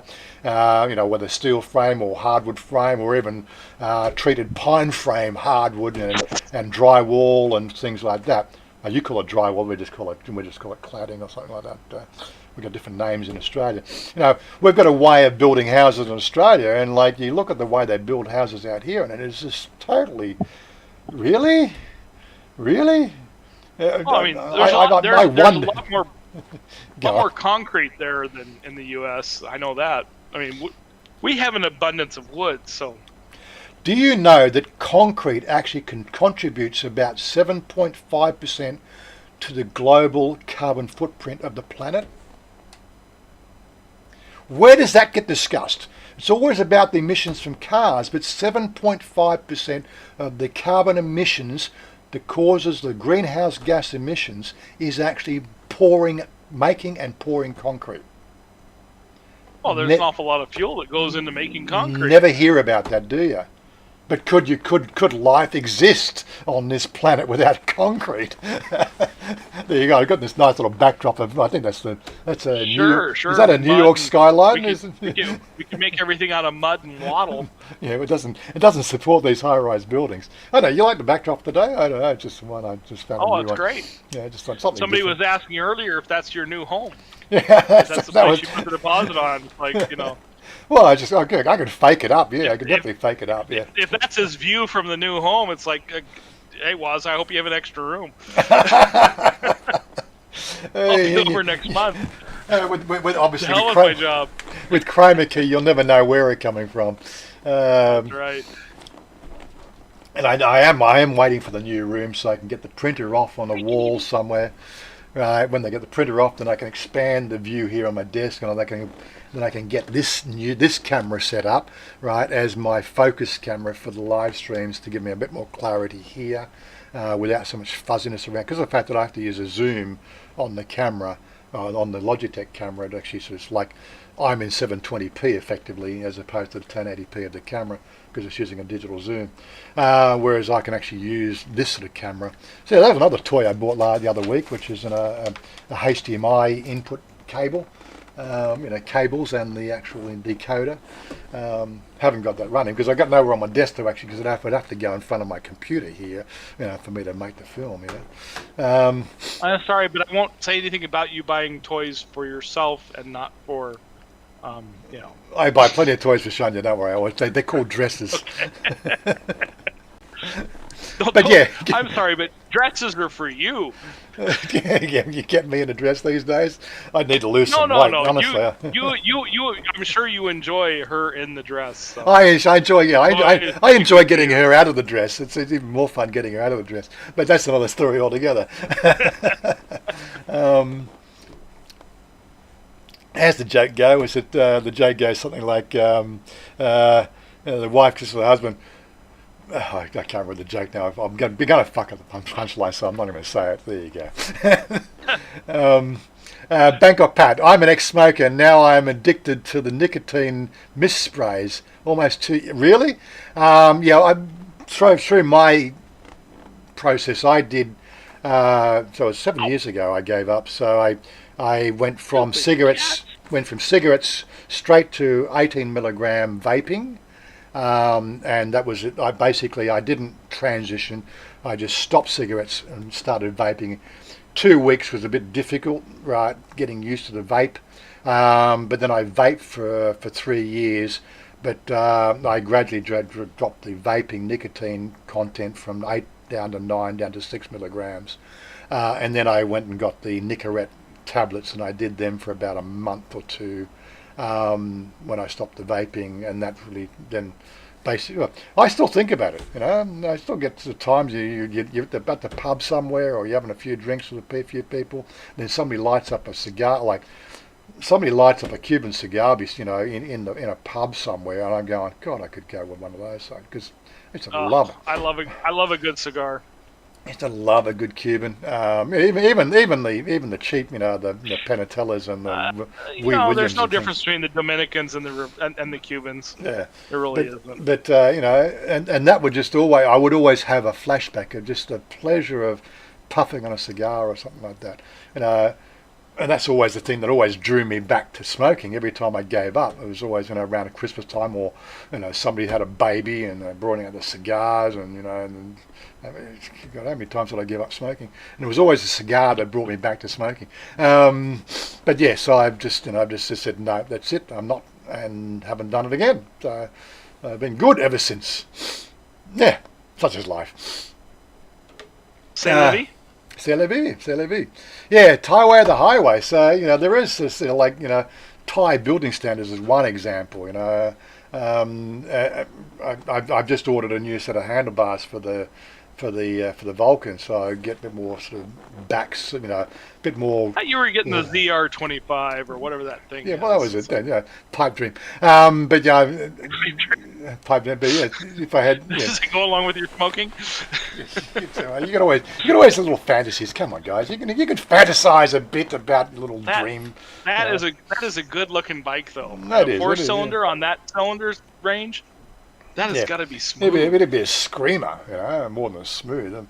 But anyway, so example, Thai by the highway. So when I had the exhaust, because I've taken it back to the place I did the exhaust, right, and spent an hour there explaining to them exactly how I want the handlebars made, because they're going to make them for me. They should be ready Monday or Tuesday next week.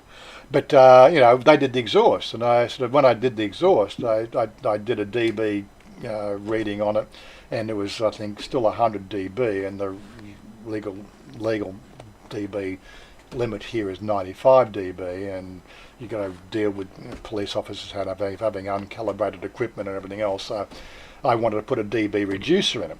So here's all this documentation, and I took all these printouts about what a dB reducer, because you're trying to explain to them what a dB reducer is, right? And showing the DAVX and the other. Steven showed up.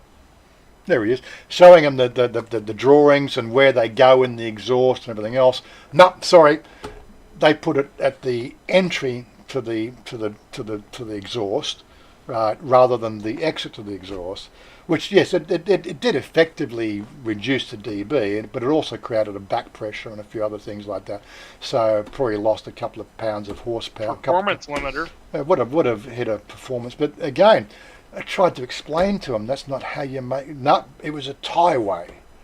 I can produce all this technical documentation on where it should be by professionals who have worked out the mathematics behind this. No, sorry, you're going to deal with the shit that the Thais will do it their own way. It can get really quite frustrating.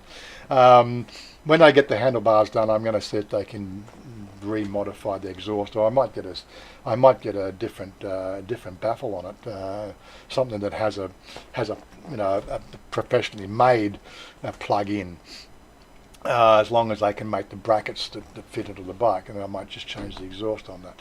But that's another thing altogether. But yeah, Thai by the highway. Something you're going to have to get used to here is Thais do it the Thai way. It can frustrate the hell out of you. Will they do it your way if you pay them enough? I have yet to see that happen. It doesn't matter how much money is put across the table. Invariably, it'll still get done the way that gets done in Thailand, because that's what they know. You know, just accept what is. That's it. That's the way it should work. Anyway, as I said, Stephen did turn up, so we'll just to see if Stephen, Mr. Monash, Mr. How Monash. you doing, sir? Well, let me just turn you up a bit. Well, He is really quiet. give me a check. No, I'm very tired. I just woke up. I overdid it in the garden yesterday. Woke up. Yep. Bought Let a me. new hand mower. Yep. Bought a new hand mower, and it's one of the old style. I went to fix my sort of Japanese style hand mower, from Victor, the one that's made in China or Japan. And the guy said, "Oh, we don't fix them." And he said, "Hey, what do you think of this one over here?" And it was absolutely beautiful. One of those old heavy ones, but it's made in I think it's made in New Zealand or something. And he said, normally $290. We'll give it to you for $50 if you want it. I took it home, and fucking magic, but a lot heavier. And so I thought, I'll mow the next door neighbour's lawn as well. There you So I go. mowed their lawn as well. Swear jars in the corner there, Stephen. Fill the swear jar. You've had the first expletive for the stream after an hour and a half. There you go. The swear jar in the corner. Go on. I should get a freebie just because I've already put the old chat in, right? That's it. You got a free one. That's it. Yeah. Anyway, I mowed the next door neighbour's lawn because I was so excited by this mower. And then the guy came home, and he's on the He's phone like, to "What his the hell wife. did you do? I wanted that grass lawn." No, I saw him, and I'm just waiting there because I happened to be out the front when he got home, and he sort of said, a big smile on his face. I said, "Yeah, that was me, mate. I mowed your lawn." He said, "Oh, thanks. It's awesome." He said, "I was just on the phone to my wife telling her somebody's mowed our lawn," and he was all over the moon, and thought, "No worries, mate." And I did around your letterbox as well, and he said, "Yeah, cool. Oh, wow." He's about half my age too. I just did it because I had this new hand mower. Must have been the day of good deeds, because You were playing. earlier I was at the some salvo shop, Good Salvo charity shop. There's an old lady in there with a big teddy bear. It must have been about 3 foot long. And I said, "Oh, wow, you look like you're happy. You bought yourself a teddy bear." And she's holding on to it. She was a bit out in the luck, a bit down, a bit poor, everything. So I was buying something else, a doona for my father or something for winter. And he said, "Yeah, I love it. And I said, "Okay then." I said, "So you had a happy day, did you?" She said, "Oh yeah." I said, "Well, let me make it happier. I'll pay for it for you." She said, "Really?" And it was only $4. And I said, "Yeah, no worries. Just pop it in there. I'll pay for it." And she's telling everybody in the shop, she said, "Oh, it was like she'd won the lotto."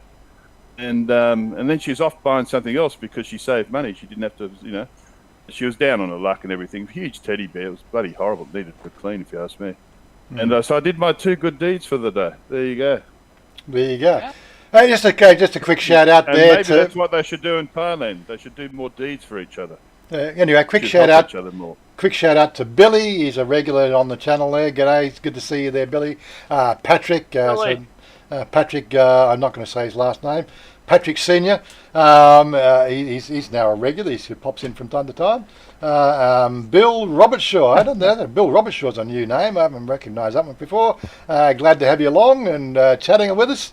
Who else have I missed? Anybody missed? There's bloody Stephen Monash. No mowing. Andy Stubbs says there's no mowing allowed in Melbourne. Isn't there? Stage 4 lockdowns. Give me a fucking break. He says. Really? Why would? And I Why, didn't swear, why I'm would That'd be they? a wonderful thing, not having to mow your lawn. It's like, goddamn. I love it. How I get the It's like- exercise. Like, hey, so they can't. So my part can't fine me for not cleaning the weeds out of my lawn. I would like that. Really bizarre. Anyway, so that was Thai Way of the Highway. What was the next one we had in there?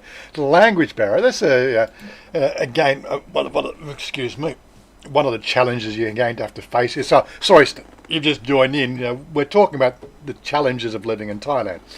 That's why I mentioned my story, because I was just sorry to interrupt. I was just segueing, saying that's why I told you that story, because Yeah. I think one of the challenges in Thailand is that lungs seem to be on their own. Nobody's willing to do a good deed for them or help them out. I'm not saying nobody. Sometimes you get somebody does something nice. You're on your own, more or less. And maybe the Phalanx should see, I think they do in a way, but helping the Thai people, and maybe we can bridge that gap between the language barrier. Well, I think that's very, yeah. So I think you brought up a very good point. Yeah, like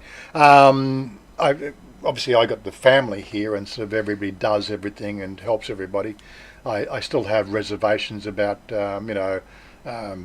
That's Chanya's older brother. It's B's birthday today, so we're probably going out somewhere later on today. Happy birthday, Happy birthday, to B. B. Yeah, Happy birthday, B's birthday today.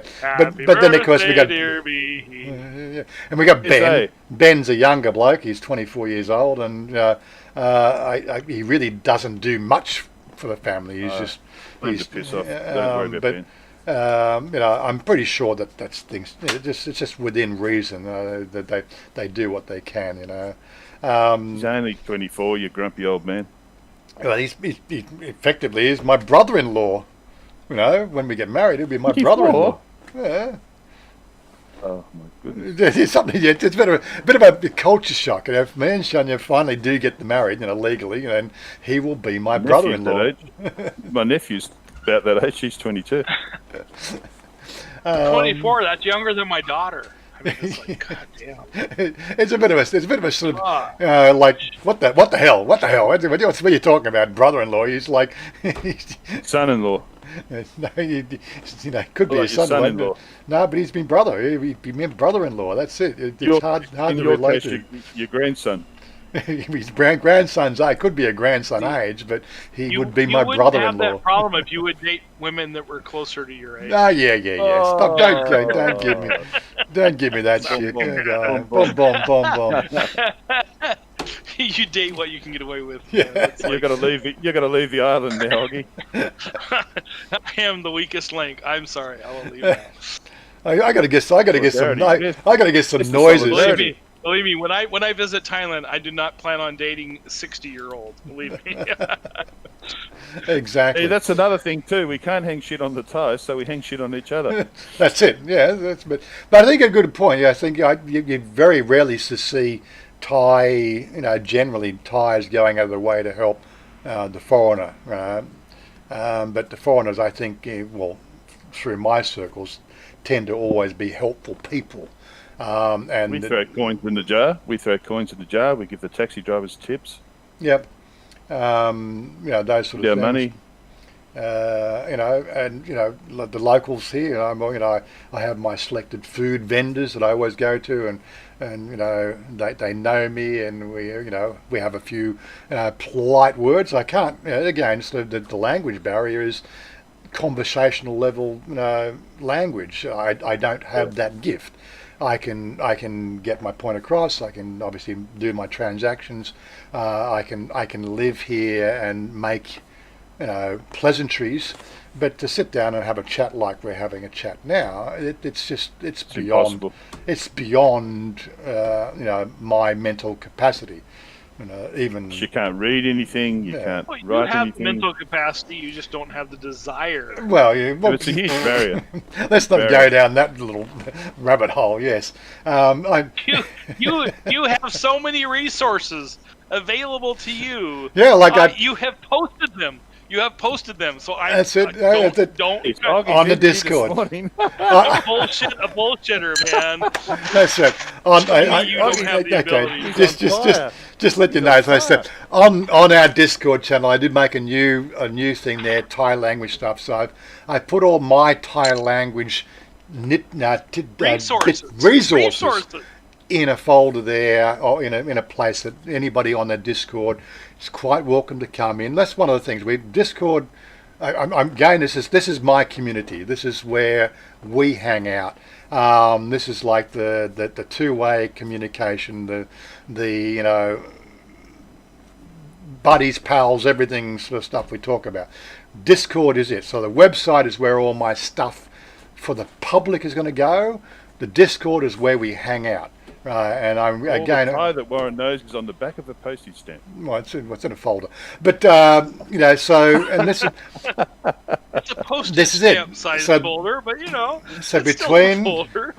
so between the website and the Discord, that is the central contact that we have here to build our community. Because quite frankly, you know, like I'm sick and tired of, you know, although I'll continue to use social media, Facebook make the money, you know, they're making the money through contacts I make, you know, and my hard work doesn't get any you know, what do you call it, you know, reward, no financial reward. There's plenty of rewards. I make great friends, you know, and I think that in itself is a reward. And one of the things I cherish in my life here in Thailand is being able to reach out to people across the world and have How come you that keep contact. blocking me? How come you keep blocking me? Because you then? keep on changing your name. How many times how many different accounts have you had on Discord here? I don't think he remembers his password from one. He doesn't from remember the his morning password. to the night. He's got no idea what his password is one day to the Right. next. It was Steven. Manash. This Yes. week it's Block me. 1962. Next Reaching week out, it's reaching out. Stop 1965. blocking me. The language is a bastard, absolute bastard. Except for when you're dealing with hotties, you can use body language, of course. That's it, you know. Was that bot-y language? But Gets along with the hotties when he goes to the motor shows. You know, he smiles at them and waves and takes a picture of them. And But they're paid to do the smiling and waving. You should know. Like there's no smoke and mirrors when we go to the car show.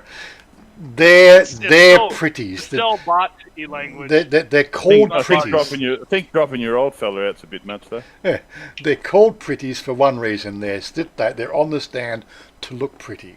That's all they are. They're just pretties. They are paid to wave and smile and you know that's it. Whereas you That's know, lovely.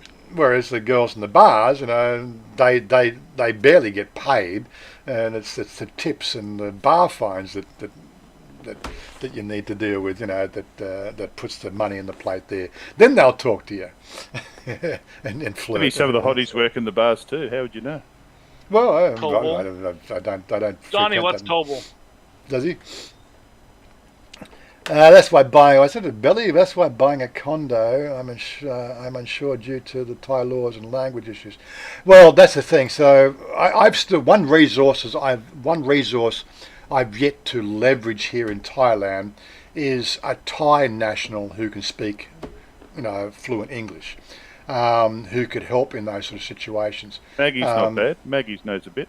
Well, I've got guys, so it's, you know, that in our motorcycle crew, and if push come to shove, I think I could give her a call and just say, look, I need to go through some technical documentation here, and I want to know putting my name on this is going to be the right thing to do, and I'd like You to. have to get somebody else. Isn't a good lawyer though the best option? Well, I there? said again a lawyer, but again finding I don't know who's a good lawyer. I thought they were all.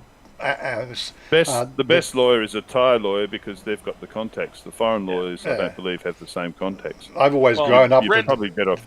The best lawyers are the one that are From what that I've weight down the seen anchor. on videos, renting is the way to go. Unless you're, you know. Often it's not about the law; it's about who you know. Yeah, as I said, I've always Thailand. thought lawyers make good drift anchors, right? Lawyers or lawyers? Lawyers, you know, just You know put them in they some call 1,000 lawyers at the bottom of the ocean, right? a good start. Good Hell of a good start. riddance. Drift anchors, you put them in cement boots, and then you just tie a chain to their neck, and they become a good drift anchor.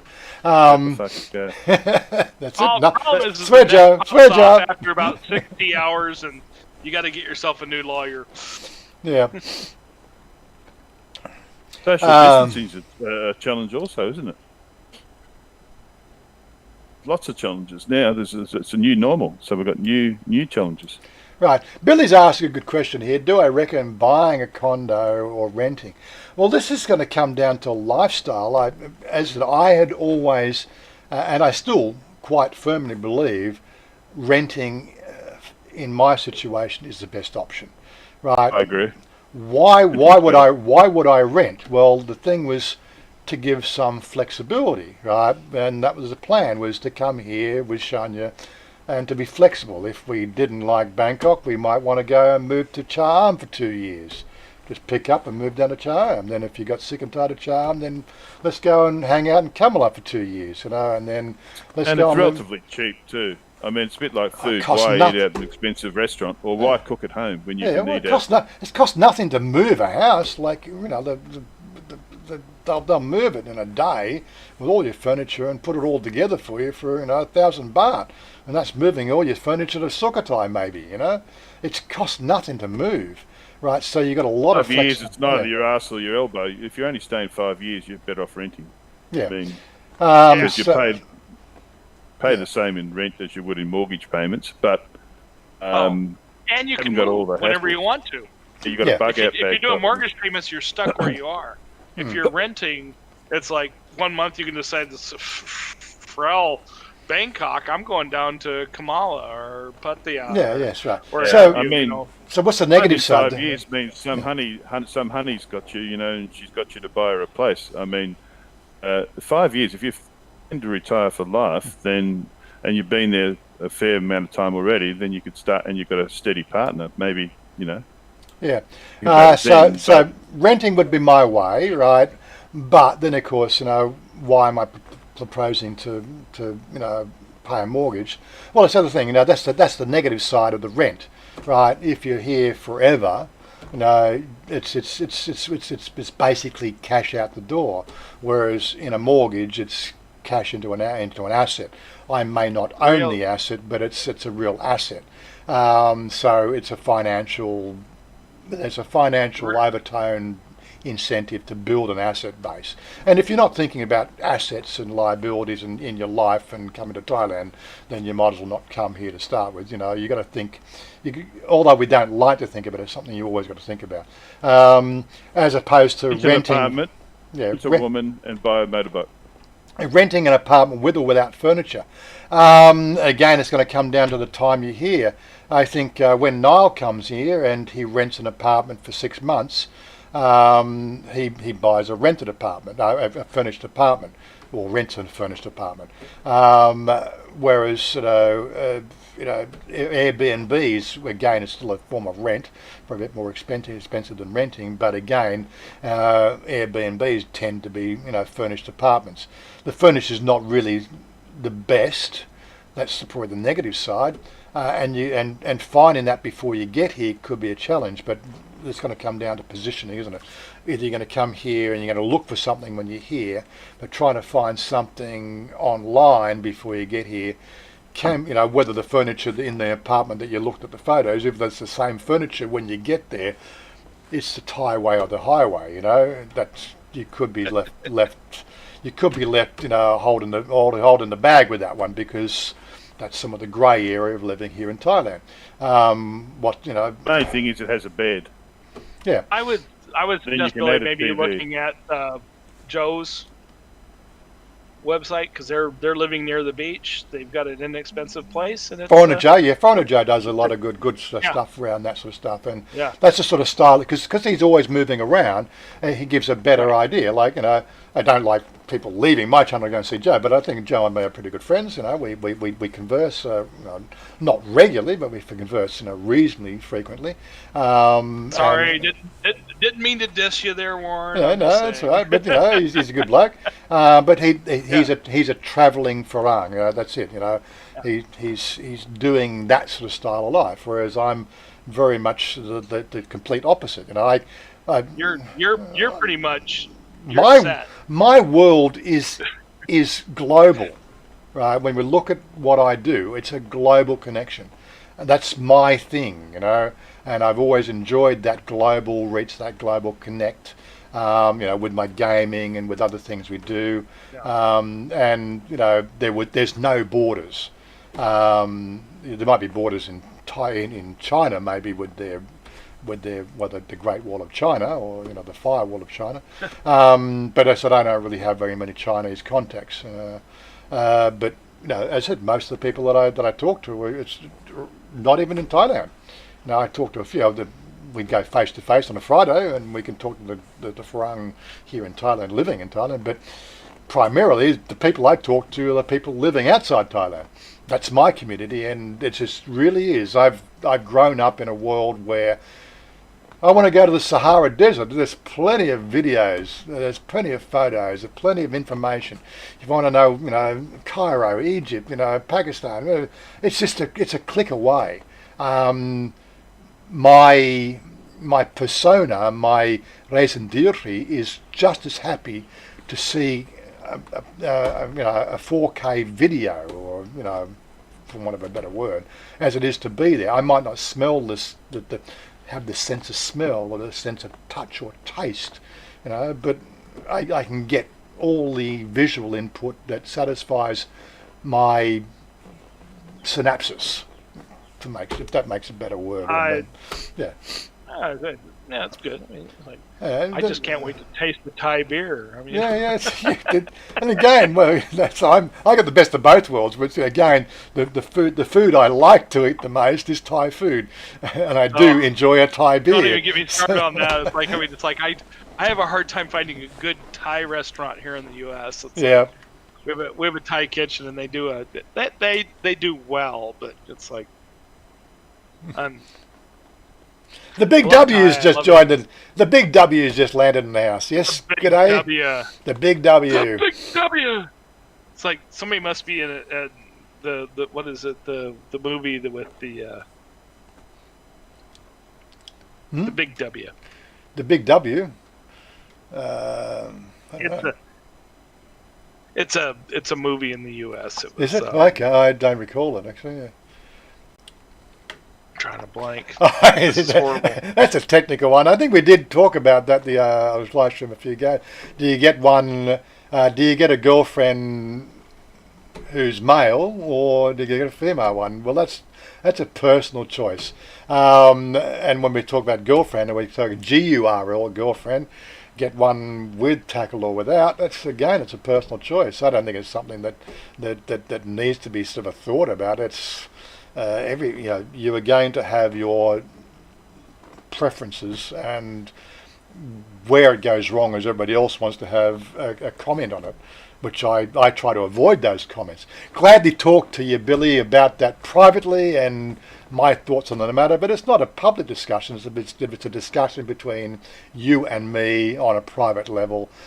Once I know more about you, then I'll feel a bit more about certain things I share and the subtleties of relationship. It's not a public discussion because I don't think relationships are a public discussion. There is public level nuance, but there's no right or wrong, and this is where our planet's gone wrong now with their LGBT rights and their freaking Black Lives Matter rights, and it's just really, it's get a life, get some reality. Humans are human. Yeah. It shouldn't matter what we are. Rights are rights. Yeah.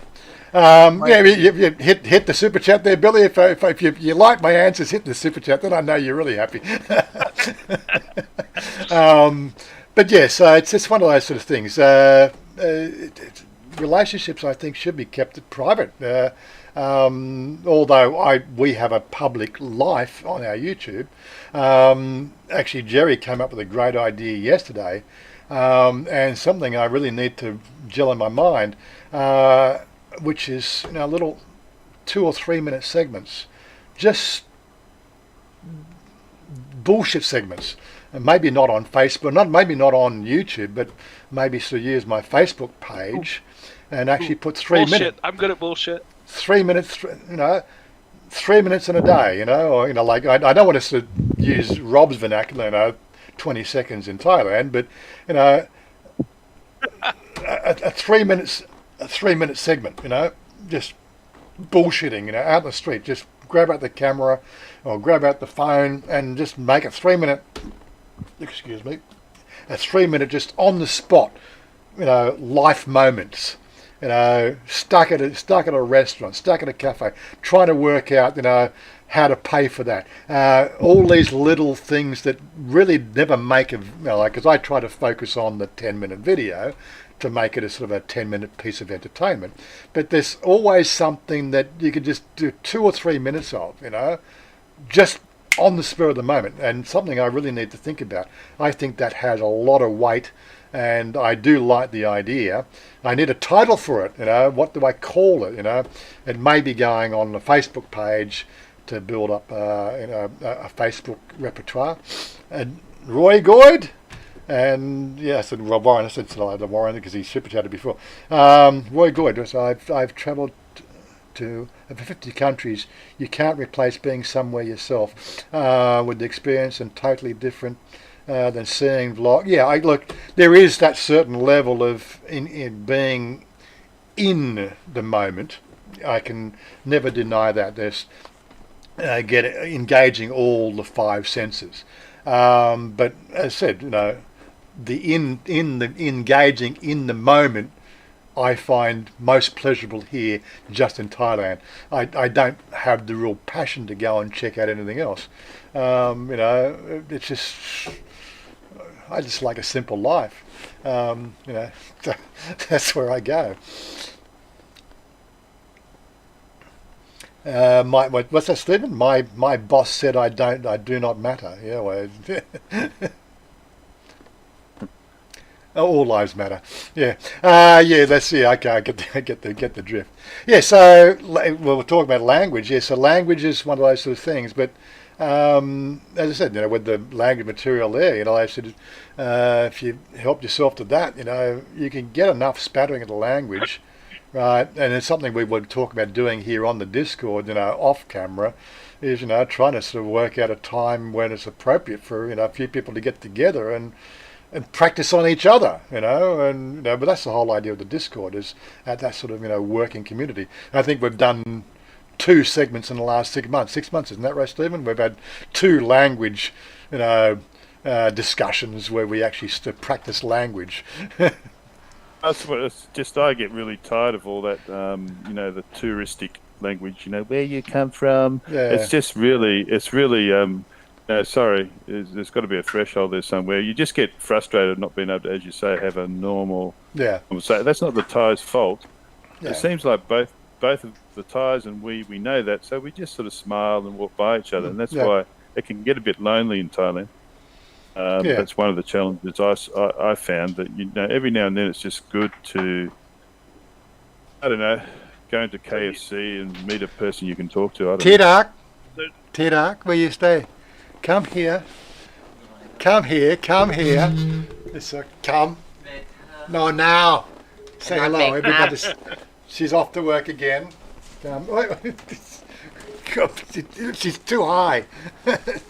What's it called when you speak Tinglish? Tinglish is another one. Tinglish. Hi. Hello, everybody. Hello. No have voice. You have no voice. Why you have no voice? Were you shouting last night? You drinking? Little bit. Did little bit last night. Oh my God. Hi, everybody. No have voice to talk. She said voice is a bit hoarse. She needs to go to work. Okay, darling. You kiss me. Goodbye. You go make up. No. Lovely as always. That's her without makeup on. And she's just as beautiful without makeup. What do you think? Yeah? Not have makeup and she's still beautiful. No, ไม่สวย ไม่สบาย. Okay. Go to work. Go make up. Go work. Okay. Go make money. Go make money. Go make some money. Go do the Thai thing. I work No hard money, last no night. money. I work. No money, no honey. No honey, no Bye money. bye, my girl. My girl, you stay home. Yeah, that's it. I husband. I You're work. the husband. You got to work. Yeah. That's what we love. Well, he's already made Bye-bye. 600 baht today. Something like that. Yeah. I don't know why she's not happy with that house in the background. Jesus, look at it. No. Where So, you living? look, we're living. We're living Look overlooking at the view you got. Look at the view. Jesus. Manhattan. Yeah, the Manhattan Hell skyscraper. of a You didn't view. tell me I'm you shifted sorry. apartments. You didn't tell me you shifted apartments. Oh, we just took a quick trip on my Learjet to America. We're sitting in our, Apartments. So how much a month for that apartment? Oh, I'm not going to say. Not telling you. I don't. At least. Is that Trump Towers that you're showing an image? I know. I think this one here. That's the Empire State Building, isn't it? Oh, sorry. That That's one there? your That's partner the- in America. that's That's the your Empire State partner in Building. America. I have no idea what background you're looking at there. It's like, you know, I'm thought it was I'm pretty Bangkok. sure that one there is a Empire State Building. It's an iconical shape of those lights. Of course, we used to have in the front ground, we had the two twin towers. but then Thailand's got a building with a phallic symbol on top. somebody ruined that, didn't they? somebody ruined that somewhere along the line. Yes, I know. Tell me about it. Building on the right's called an eraser. The one in the middle is a phallic symbol. Is that right? Okay, what was the next one I say? So They're not Muslim enclaves. so there is a language barrier. That's the thing. The language barrier is one thing you have to get used to, but that's just going to take It's the a lot biggest of. one. It's just it's biggest something you're going to, as a foreigner, you're going to have to either just buckle down and toe the line, and again, it's the Thai way, or just Yeah, that can be deal with it. Yeah. can be like the Thai way. It can be overpowering sometimes. Like you get, it can wear you down too. It can make you actually depressed. Everything's got to be the Thai way. Understandably, you're in Thailand, but you seem to have more freedom in the West. Like you can voice an opinion, you can, speak reasonably freely. You can criticise the government. You can criticise certain people without sort of any huge repercussions within reason. That's one of the things that can wear you down. You just want to be able to be yourself, and you can't. You're forever. I think the Thai people suffer from this as well. Forever you're subjugated to a sort of conformity, social conformity. You've got to. I mean, yeah, wine's cool, but after you've done it 50,000 times in one day, I said sourdough crap 300 times like I did when I was working there.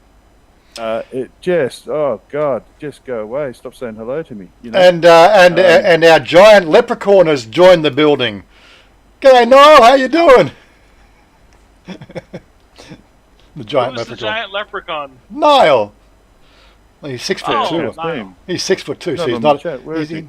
He's all right. Niall in Thailand. There you go. Not giant, 6'2". That's barely average. Well, Yeah, that's average. for a leprechaun, Be it's a 6'2.5". giant. It's a giant leprechaun. Got to be 6'2.5" like me. 6'2.5". Is that right?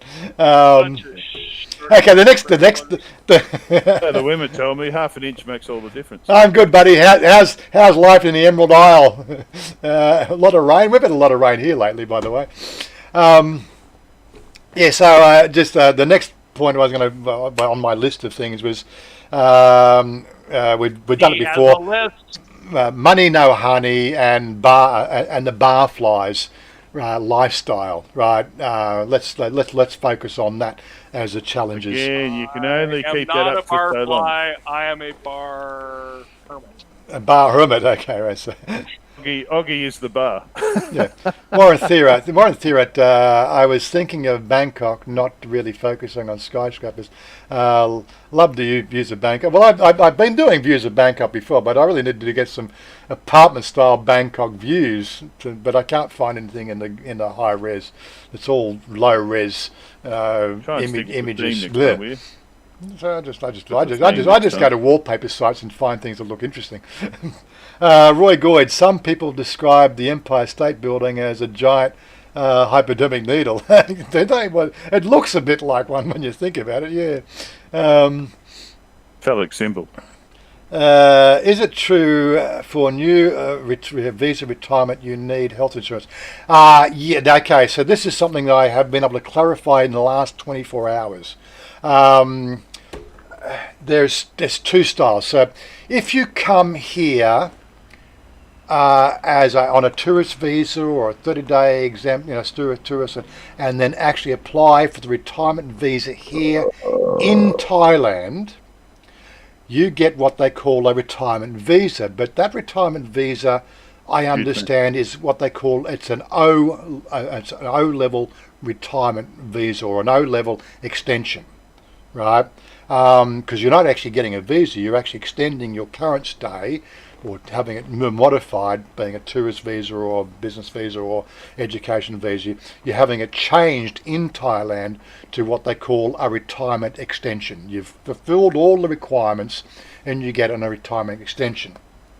COVID special. That is not required to have health insurance. That's that's the grey area.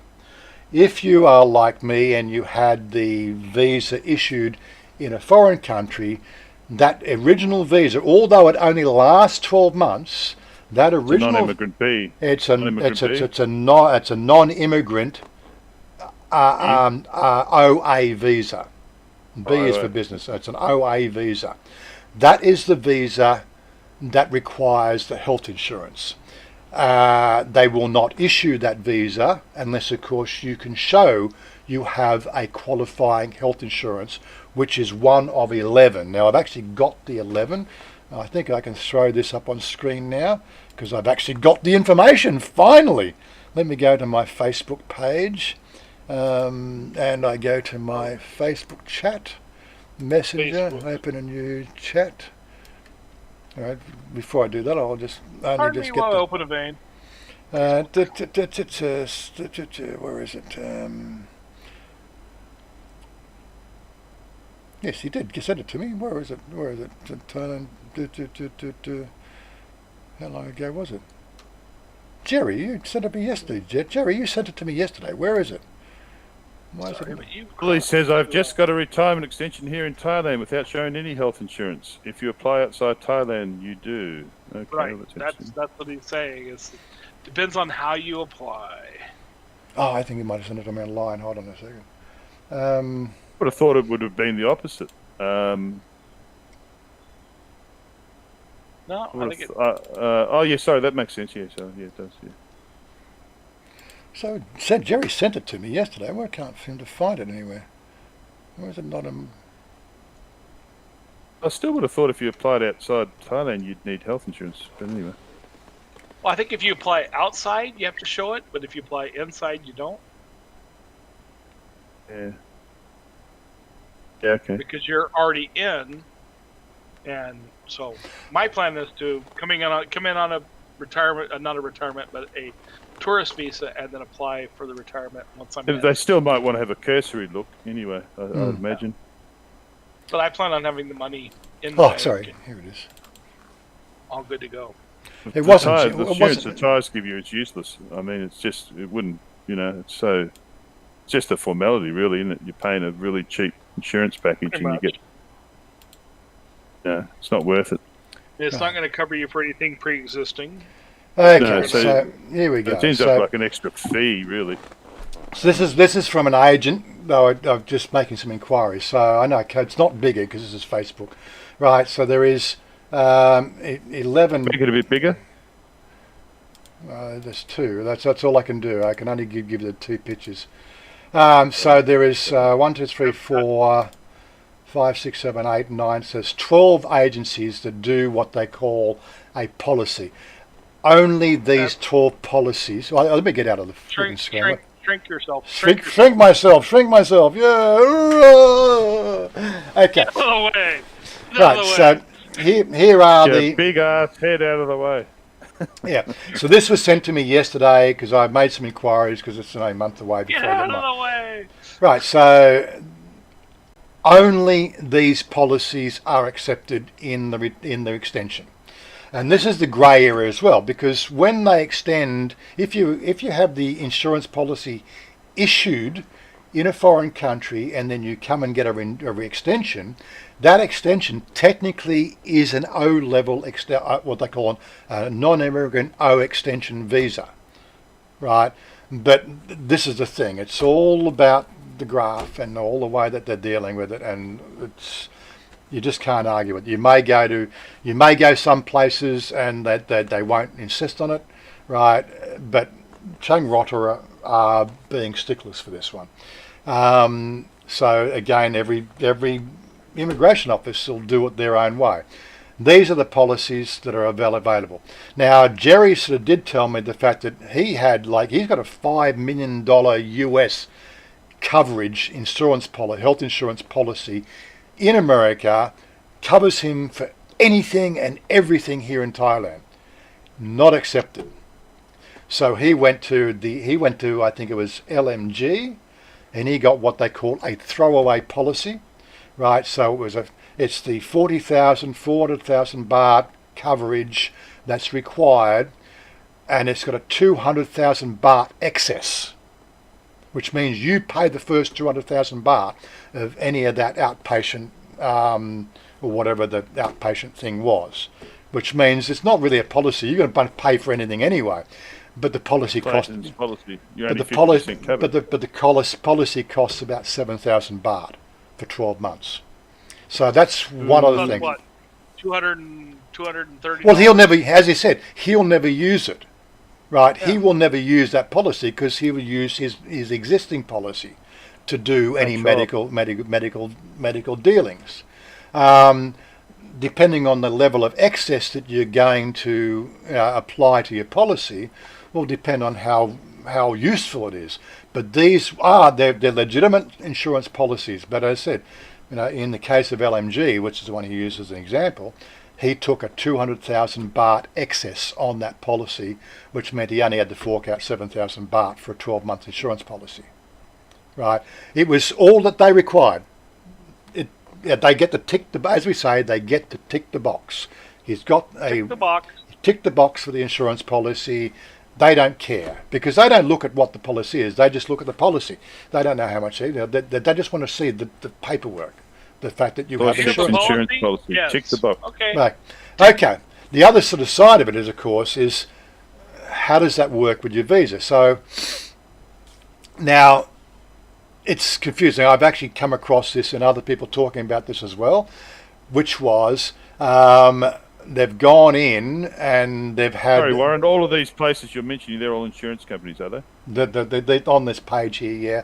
These are the insurance. Thai ones. These are the ones that are accepted for the renewal.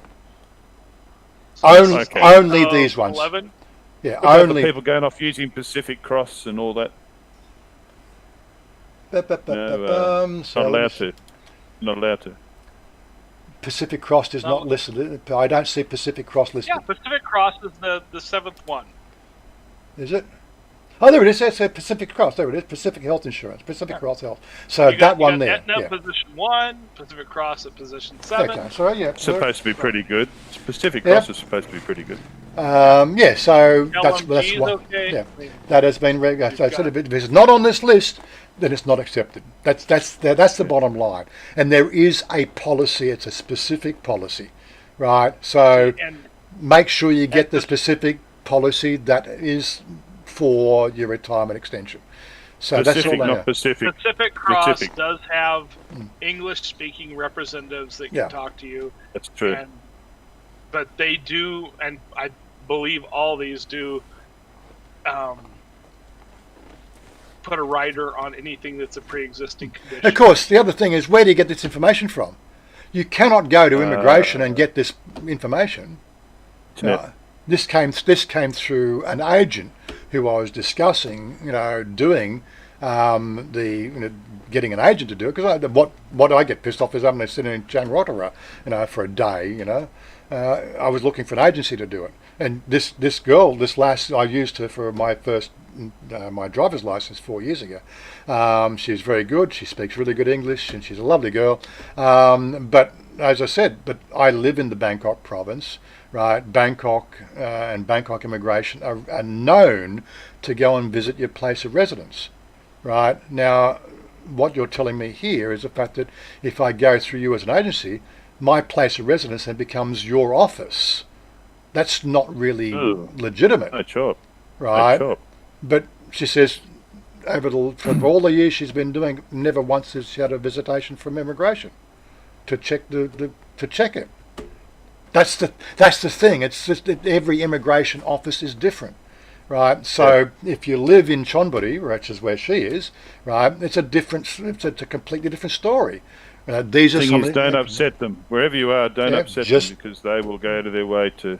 That's it. They will find life that hard. right.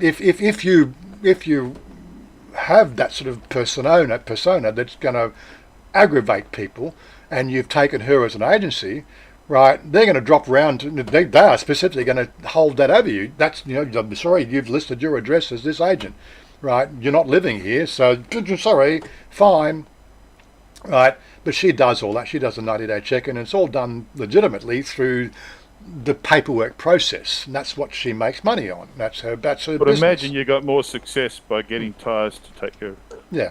It's not a case of the law, as I said. It's a case of who you know.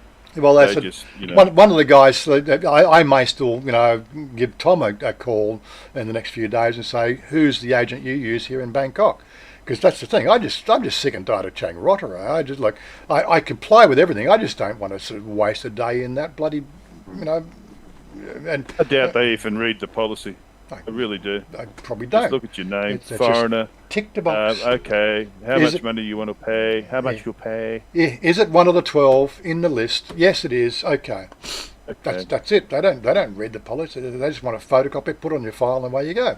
So that's the thing. Again, this is one of the challenges we live in Thailand. But yes, in The doctor, rounding they it, give you a certificate. yeah. and So off you go. rounding off the question, yes. If the retirement visa was issued here in Thailand, it's an O-level retirement visa. Don't ask me how that works because it's actually an extension. You never actually had an OA. If you have it issued in your home country, it's an OA, right? And even though it's being renewed with an O-level visa, they will still require the health insurance. But the good news is, right, you can choose what they call a throwaway policy.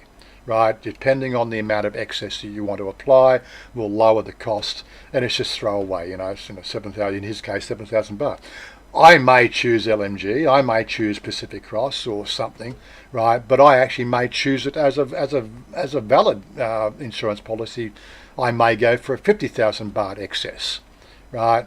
From what I understand with LMG, the LMG one will you take the policy now, no matter what your age is now. They are good until you're 99 years old, right? Oh, gee, life's good. Life's good. Yeah. So they will continue to extend until you're 99. So once you start paying it, find the excess you're happy with, and then just continue to pay it. Now the difficulty, I was trying to get to the difficulty position on that one, was in Jerry's case and with a couple other people I've talked to, is the date of the policy. So my renewal's due on the 21st of September, right? If I go in to them a week before with a policy that says that the 14th of September was when I took the policy out, they will renew they will extend my visa up unto the 14th of September 2021. The renewal date of my visa extension will be predated to the insurance policy expiration, right? They will not take a day over, and this is one case of sort of an argument on Thai visa, where the guy he took the policy out, he post-dated it, right? Said, well, I'm going to go to immigration to do my immigration policy next Wednesday. So he said, well, too clever by half. Make my policy start from next Wednesday. But then something happened, and he had the time on his hands, so he actually went in on the Monday to do his renewal, and they wouldn't accept it. Well, sorry, you don't have a policy. Well, that's his own dumb. Well, they said they would not renew because you didn't have a policy. The policy starts 2 days from now, and they have no right to extend your visa for those extra 2 days, because starts tomorrow. because your visa. This is again, it's the checkbox situation. The people in immigration are not given the liberty to outthink this process. It's got to be checkbox because it's all very, very official. It is. We're not dealing with immigration. We're actually dealing with the police force. We're not. Immigration is a section of the Thai police. We're dealing with the army as well. I mean, it makes sense. I mean, Yeah. the policy runs from this date to that date. That's what they're authorizing for. Yeah. And again, sorry, so I don't quite know who that is on the name. I've just got to see if I can It's do a it. bogus policy, though. It's totally bogus, the whole thing, It's complying with what they're requesting. which is bogus. They're just out for a money spin, that's all there are. I mean, those insurance policies are worthless. The policy's going to work.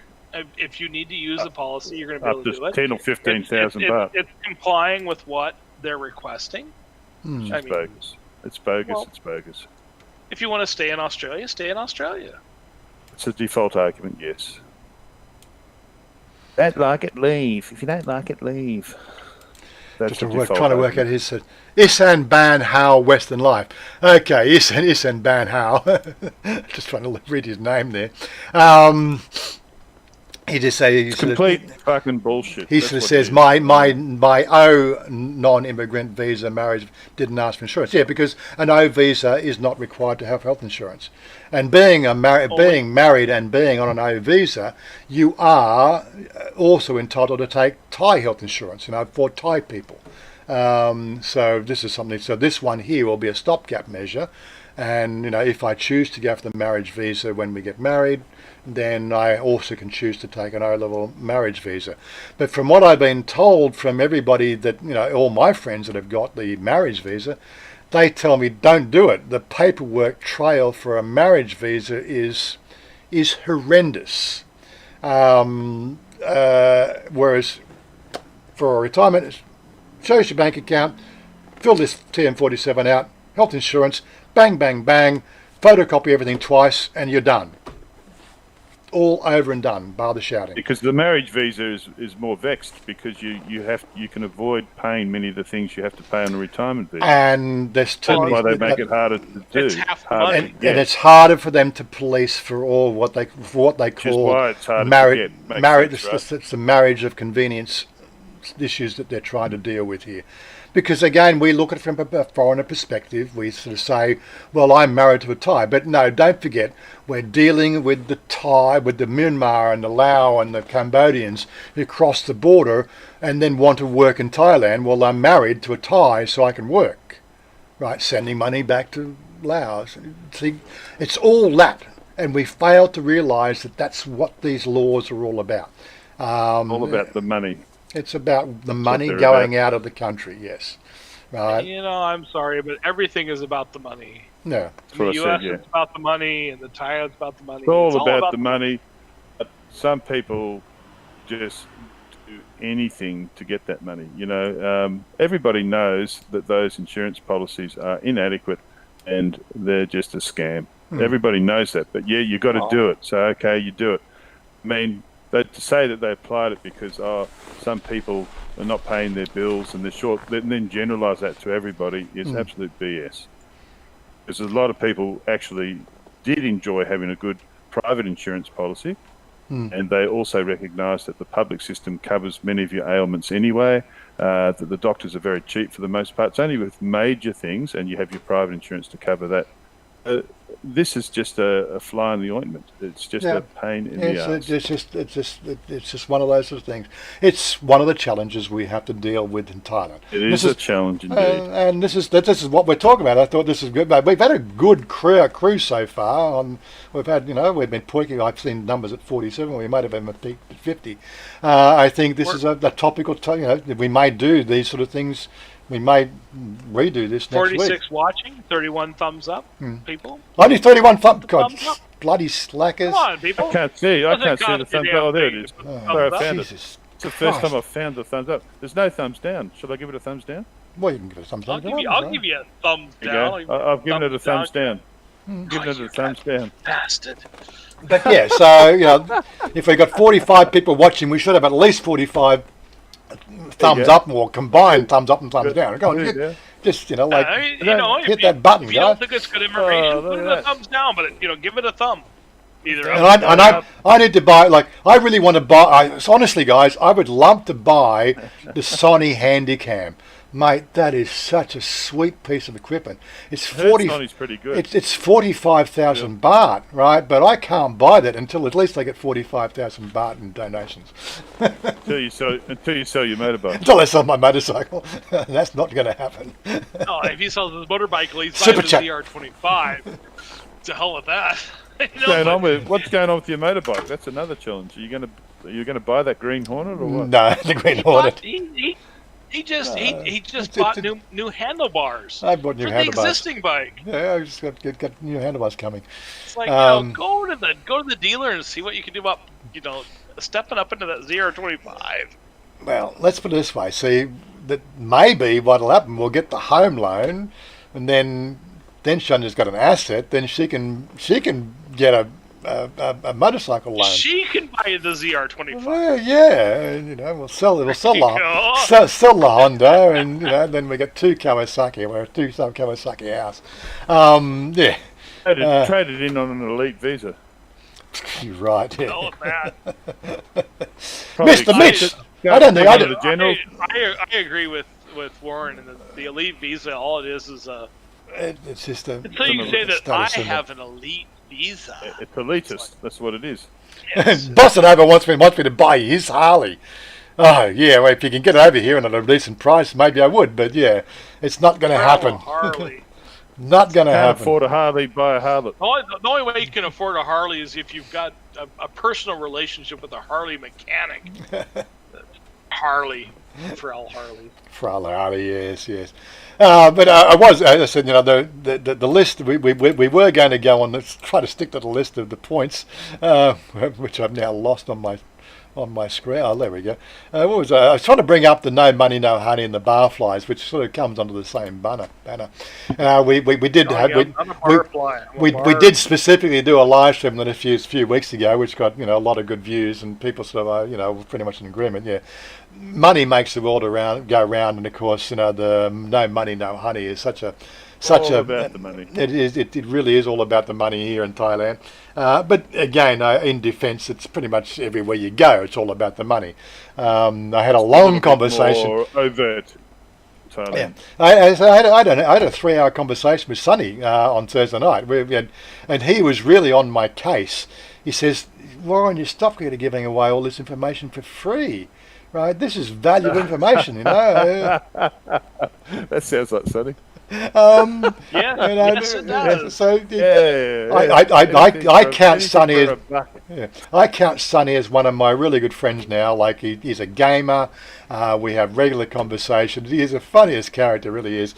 But I also have a German heritage, so he's like kin to me. So and I know where he comes from. I know how he feels about things, and I quite concur that some of the things he talks about is totally honest. But I just have this aversion with the whole pursuit, show me the money, the pursuit of money, because I think it's the downfall of society. A little bit over in that case. Yeah. I mean, I'm sure the viewers thank you for your free information. Yeah, and that's what I've done. So I am going to do more of the hit me up in the not Dowlow, you've done your bit, but other people, if you love these sort of chats and this sort of openness and everything else, the best way that really makes me happy or makes me smile is when I see those super chats. The good thing about Warren is he'll still talk to you whether you pay him $1 or not. That's it. Yeah, you come on the Discord. Discord's my private hangout place. There's no money involved.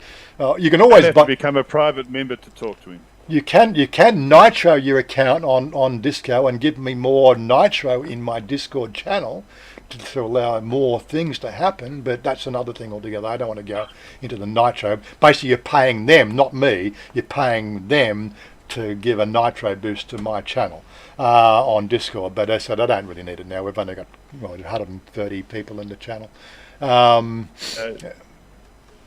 When it gets bigger than, when it got to 500, where then Nitro might help to actually, with more content and shit like that.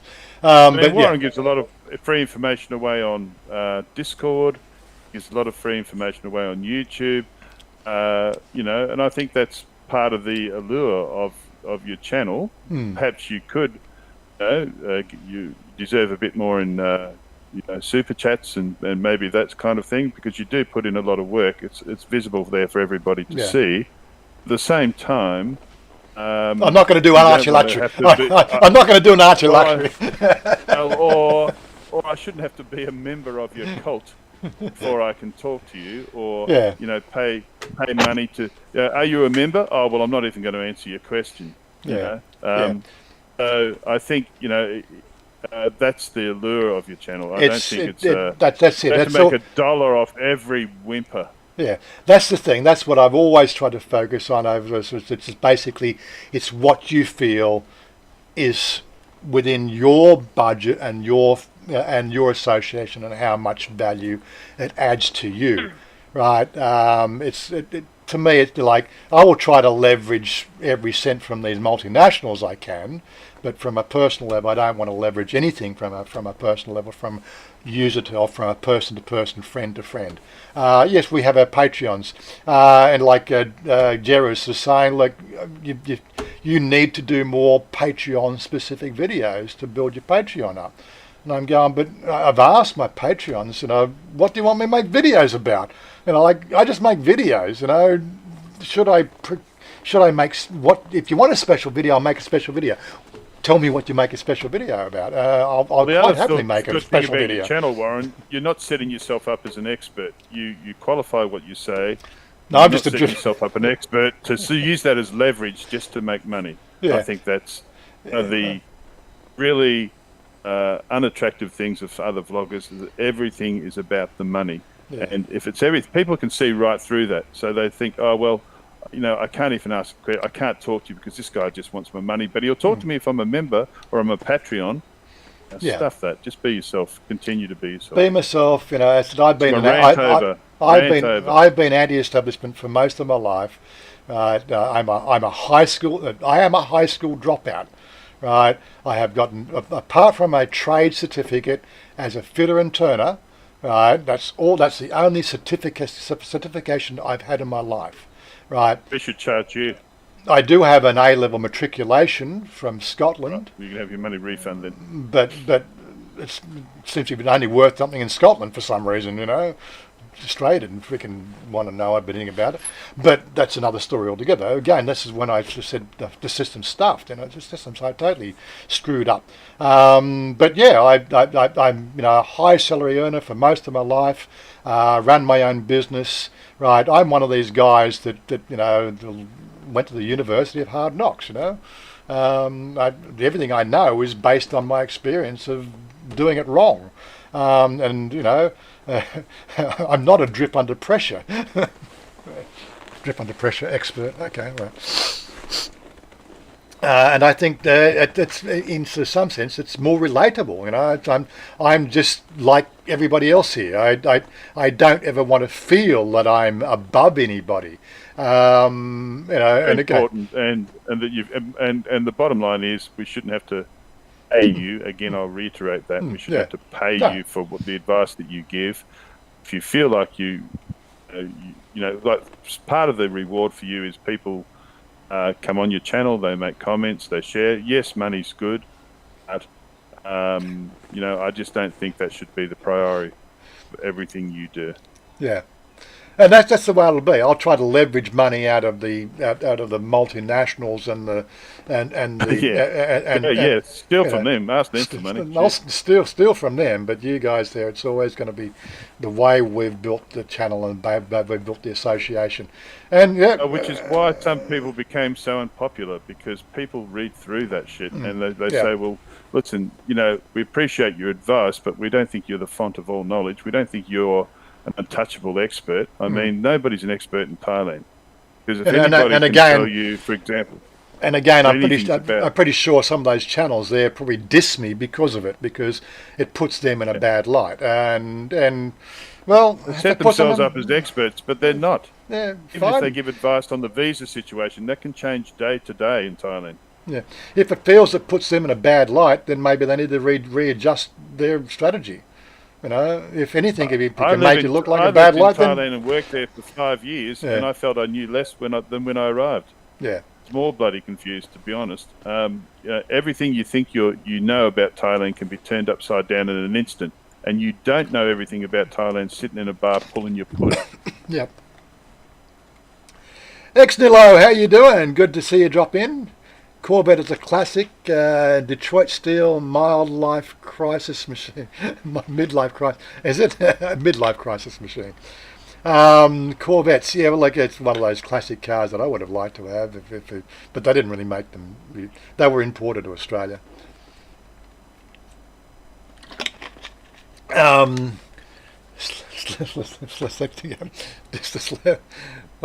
What's that? Anyway, inability to read. Inability to read, yes, it's me. I need to get I need a different set of glasses when it comes to that. I have a So rant today. Did I have a rant today, Warren? you Was that a did, rant? yes, yeah. So Yeah, that's as angry as I get, guys. Actually, that's bullshit too. I'm quite angry. barflies. I mean, on the money, no honey, barflies. Well, and again, if you're coming to Thailand, right, and you are going to live a barfly life, I think you're setting yourself up for a completely different set of challenges. There is no doubt about that in my mind. Totally agree. I mean, if you did that in your own country, how long would you last if you could indeed afford it? Yeah. So sat there far, and- 57 years. There you go. Well, that's the whole argument shot to pieces by Oggy. Thank you very much, That's Oggy. it. Well, Oggy's an exception. William Poole has also made a good point there, right? It's hard to know all about Thailand because different areas have different ways of Exactly life. what I was saying, Right. William. Exactly what I was saying. And if you really want to know Thailand, there is a couple of dozen channels that you need to watch religiously. Ideally, I don't believe in religion. Yeah, so I know.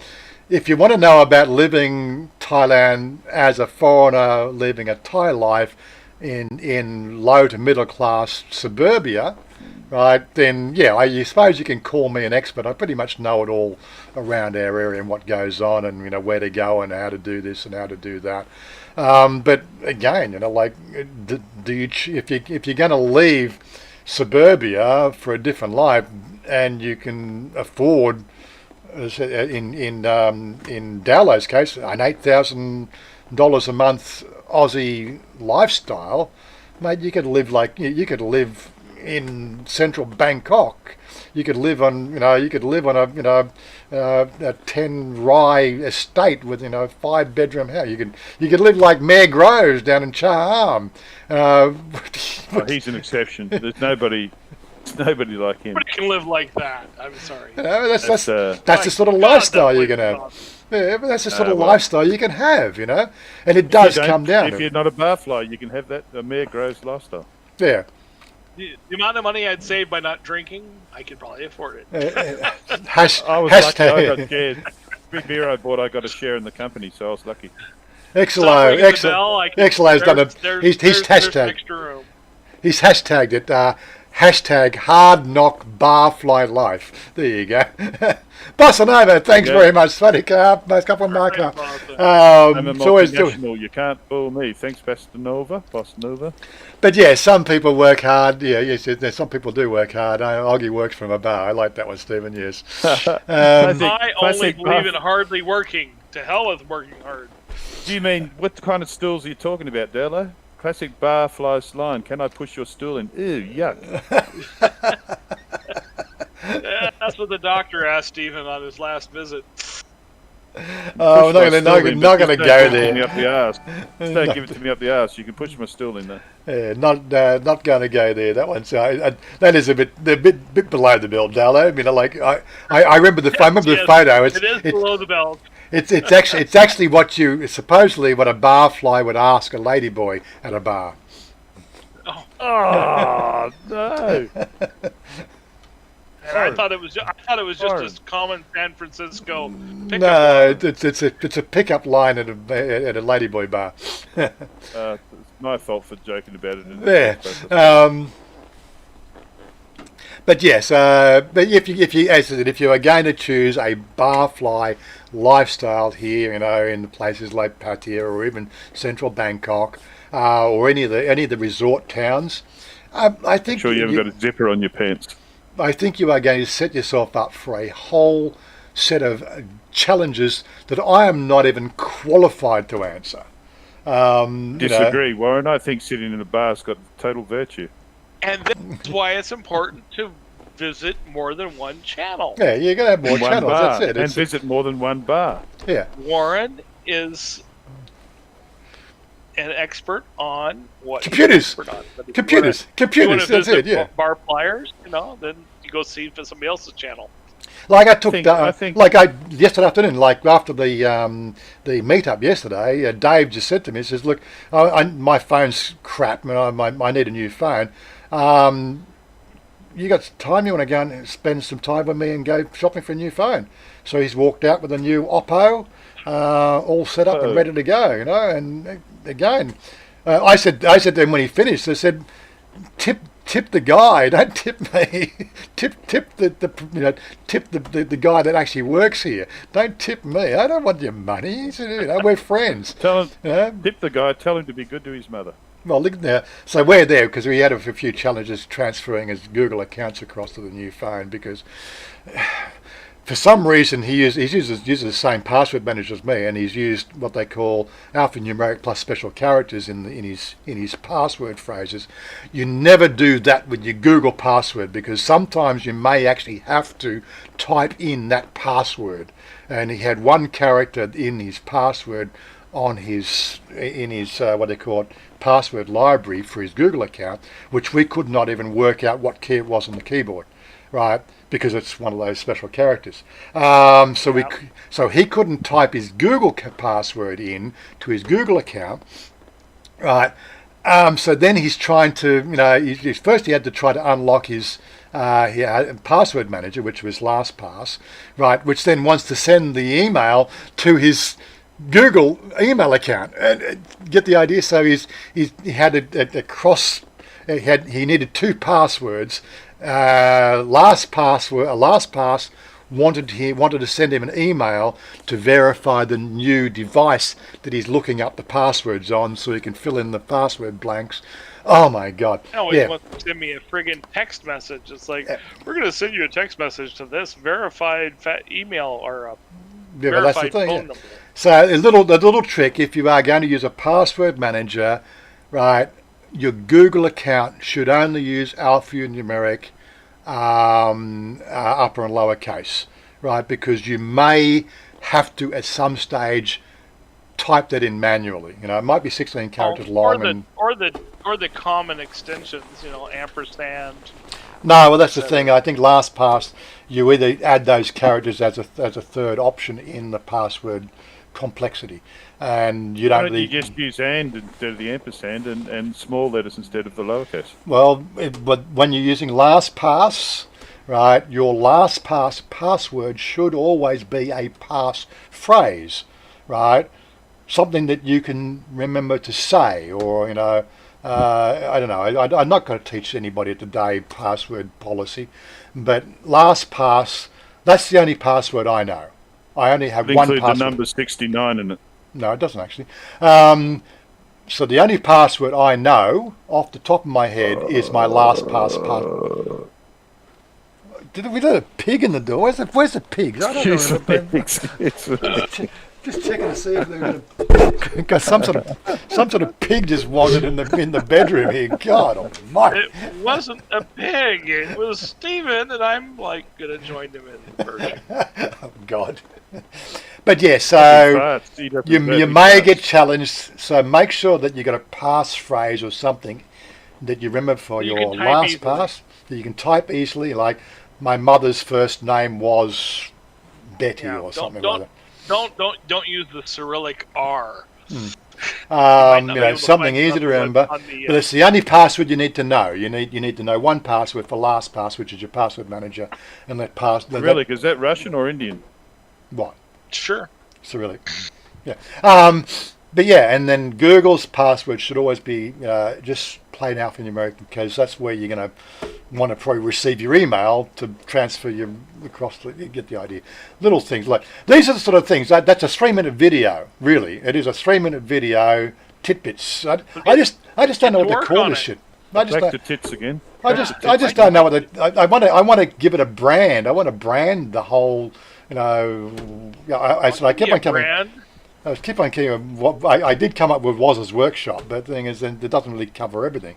I want something generic that covers all Warren's, Warren's useless information. Can we all agree that being in a bar is not a challenge?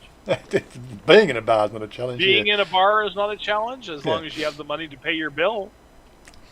Yeah. Was it there? Okay. Back to the money again. There's two.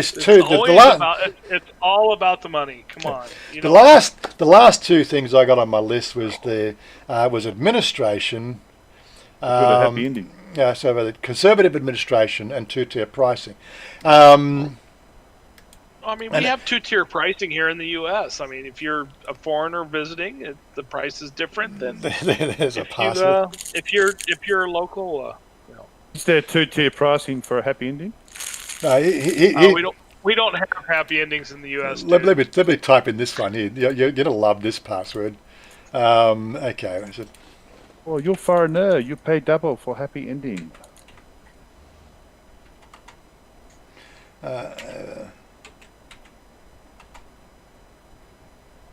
I found my second bottle of Sapphire.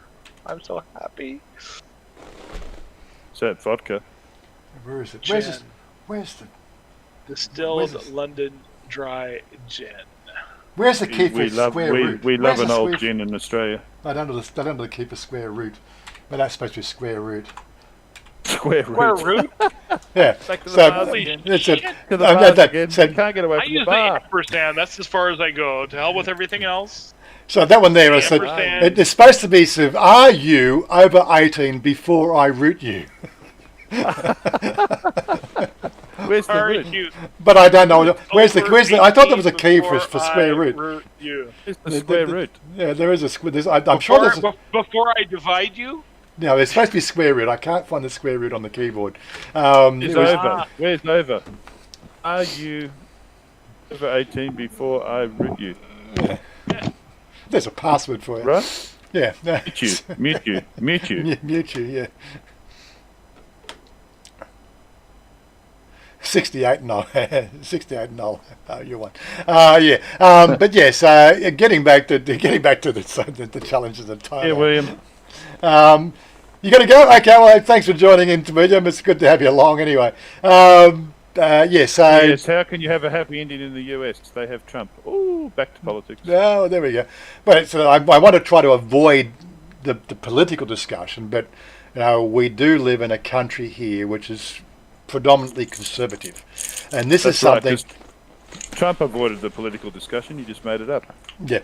If you're going to come and live in Thailand and you've enjoyed the freedoms, This is a good point. the freedoms of being able to say, well, I live in Melbourne, but I don't have to wear a mask, right? Well, that's fine. That's Melbourne. That's I think that's a fine now, but that's how it goes.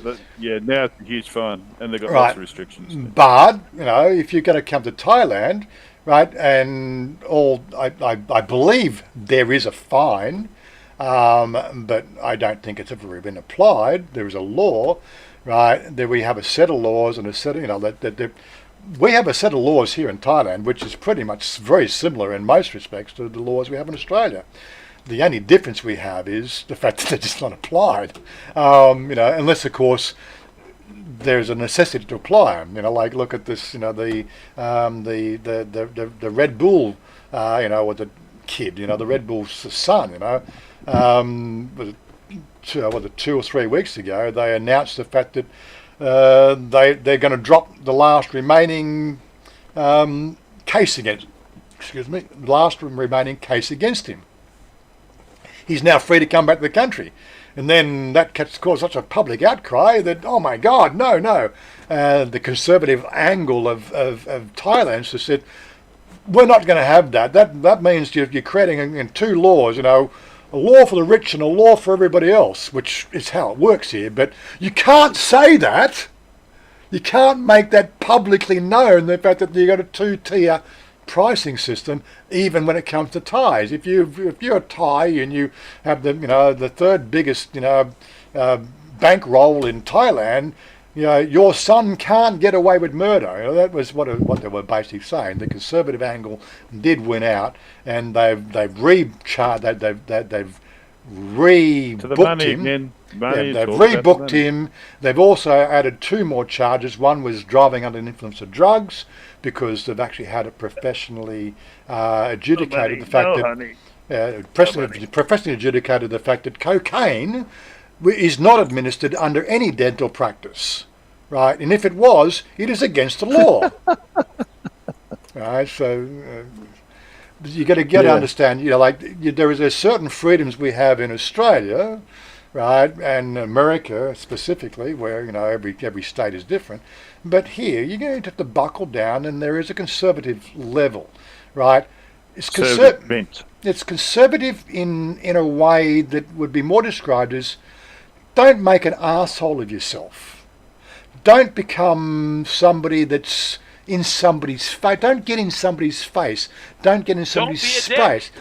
I did that video. Don't be a dick. Right. Sometimes, having said that, you'll find yourself so frustrated because you're losing these freedoms, and you just have to find a way, because the consequences of not obeying those laws, and no lung in Thailand can honestly look at you in the face and say, I can say and do whatever I want here, I have total freedom. You can't do that in any country, but in Thailand it has severe consequences. You can't talk about certain things. And it has some latitude. It has some latitude as well. As I said, there's a law. Don't drive on the footpaths. Well, quite frankly, when I want to go to water at each other. When I go down to Burger King, guess what? I ride on the footpath. That's it. I'll tell you right now. Throw water. I'm not going to go and ride my motorcycle 3 kilometres down the road to the next U-turn, 3 kilometres back up the road for another U-turn, and then duck into the Burger King, which is 50 yards, on the footpath from our street to the Burger King. I'm going to ride on the footpath. Stuff you. I'm just not going to do that shit. That's 50 yards friggin' walk. But I've already driven 1,000 or 800 yards down the road on the motorcycle. I'm not going to park the motorcycle at the beginning of our soy and then walk 50 yards into the freaking Burger King. No way. I'm going to ride my motorcycle there. Stuff you. Warren Terry says, I've seen purple trails when you wave your hand. And it's... know what it's about. When you wave your hand, it says an outline. There's a purple outline. Oh, that's because that's the chroma key. So it's not a crisp image. It's like we've got a 1080p camera with a 720, because I'm using a zoom in function. It really reduces down to 720p. And here I thought it was the green fairy. No, so there's a bit of a blue outline there. It's just the hairs on your arms and the hairs on the back of your arm. So the hairs on your arm gets a bit of a blue tinge around it, because it's just the way it works. When I use this camera and get that set up in the new house, when that happens, it's the tattoo. It's leaking. Yeah, it's the tattoo. Tattoo's got a bleed on it. Yeah, why not? Johnny saying, take 2 aspirin and go to bed till 2022. Yeah, exactly. Hello, I thought it was a flashback. But yeah, so when I stay still, it's all right. But when I move around, you get the blue, because it's a blue chroma key. We call it green screen. The technical term is chroma key, and I'm using blue. Is it there if you take the screen down? If I turn the chroma key off. The blue screen or the green screen behind you. If I turn the chroma key off, it's not there. So that's the green screen, the chroma key. Okay. So if I go to webcam, go to filters. And if I Another challenge in Thailand is public toilets. God, if you want to take a dump and you're walking down the road somewhere, there's very few places you can go.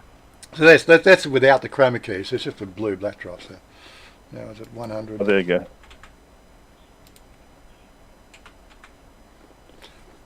160. That's about right there.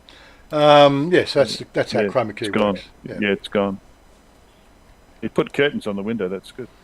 Well, when I get the studio, it'll be painted walls, the right colour, I won't use a drop. I'll have it done a lot better. A lot better! It'll be done a lot better. I just make do with what I got. I can't build something here. This is the bedroom,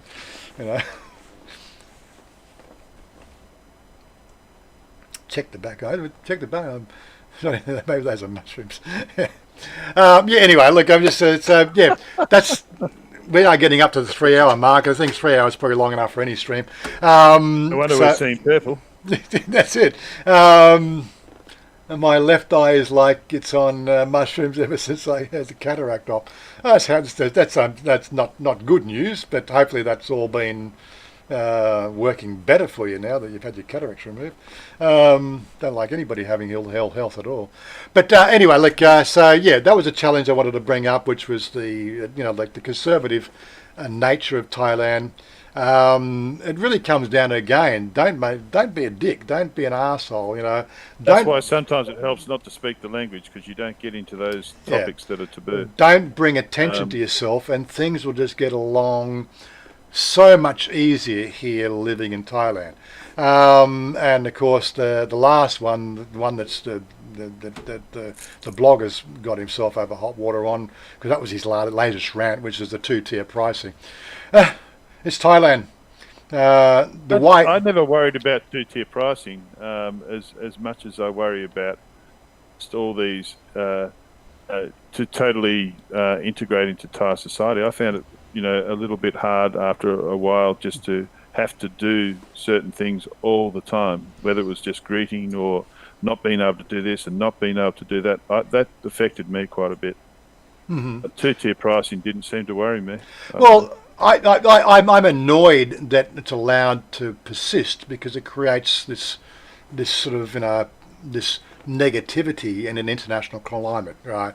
It's understandable though, yeah, isn't it? I can understand why it's done. Well, basically the government did it. Got more money. The government. There you go. Thanks, Dalo. The government introduced it. They brought it in with their, the 10x pricing on their national parks and things like that, which then gave license to everybody else, and everybody else is doing anything. Well, if the government does it, we can do it too, which is what spilled over. If the government stopped doing it, then you'd probably find within probably 5 years everybody else will stop doing it, because they I think it was mainly introduced for tourists, which is fair enough, because they've got more money, they come over and you're in tourist mode. But for expats, how does a Thai differentiate me between being a Thai and an expat and a tourist, right? There is a way. There is what they call the foreigner ID card, which you get with your Tabian Ban. I live here, right? Well, I think that should mean that you get some kind of discount. Well, I do. I do present that, and in most cases, they then give me the Thai price, right? In most cases, except for national parks, except for government places. That's it, right? It's a checkbox. Foreigner, checkbox. Yep, pay the big price. That's it. There's no discussion. Whereas, like, we got the elephant park up here, sort of in Summit, whatever it is, I can't remember the name of. It's an elephant park, right? They have a two-tier pricing, and when I've been in there, I showed the foreign ID card. They just let me in a Thai price. That's it. One price for elephants and one price for the rest. That's one price for elephants for the rest. Don't talk about Oggy like that. Come on. He has to pay double. Oh! But yeah, so the way I get around the two-tier pricing is the fact that if I go to an establishment that has two-tier pricing, I've told Chanya, no tips. Let the Thais deal with it. Right, and if there's any question, fine. I'm quite satisfied in mine. I paid the tip at the door. Take it up with the doorman, because I'm not fricking giving another cent, because that shit goes on, and that's how that satisfies in my mind that 200 baht tip or 100 baht tip or whatever it might have been. I've paid at the door, whereas it doesn't go to the people that need it. That's the way I'm happy in my life. Yeah. To satisfy that whole process, and I don't get bent out of shape about it. I just accept it. Yeah. It's just another thing that emphasises being Thai and being being a foreigner. It's just another thing that puts that stamp on the sort of psychological distance and social distance that you feel when you are a foreigner in Thailand. It's just that they keep reminding you with these things like this. Oh yeah, that's right, I'm a foreigner. So you never really feel part of the Thai society, which I think is the biggest challenge. You're only as good as your next dollar. Yep, but again, I think you're only as good as, apart from the fact we've got a social security net in Australia, it's pretty much the same applies there. If you haven't got the dollar, then you sleep in the street. They don't want to know you either in Australia either. it's everywhere you go. You Yeah, know? well, it's getting more and more like that. But I think there are some differences in Australia at many levels. You know, it doesn't matter. So if you come here from another country, you get everything that we get. You don't get any. Whereas in Thailand, you know, like we mentioned the insurance today, we mentioned visas, we mentioned all the restrictions. You really do feel like you're an outsider in Thailand. It's not a criticism of the Thai people. I think it's a criticism of the system, and I think even the Thais themselves are victims of that.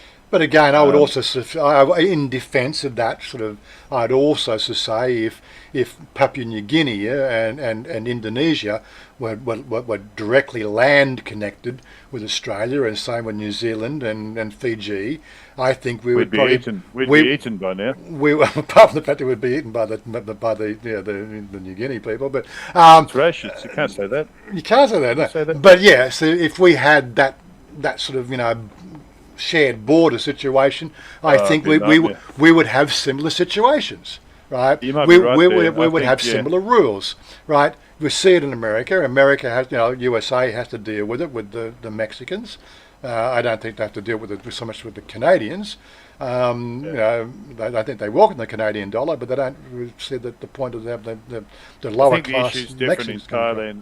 No, that's the only thing I would say. Well, we got It's four. not about We got four immigrants. lower class countries connected. So we got Myanmar, Laos, Cambodia. I think a lot of those are actually like America, Malaysia. and Mexico. They use those people for the lower tier jobs and cheap labour. You know. Yeah. So I think they're utilised not, and they're negligible. You know, they don't see them as a huge threat.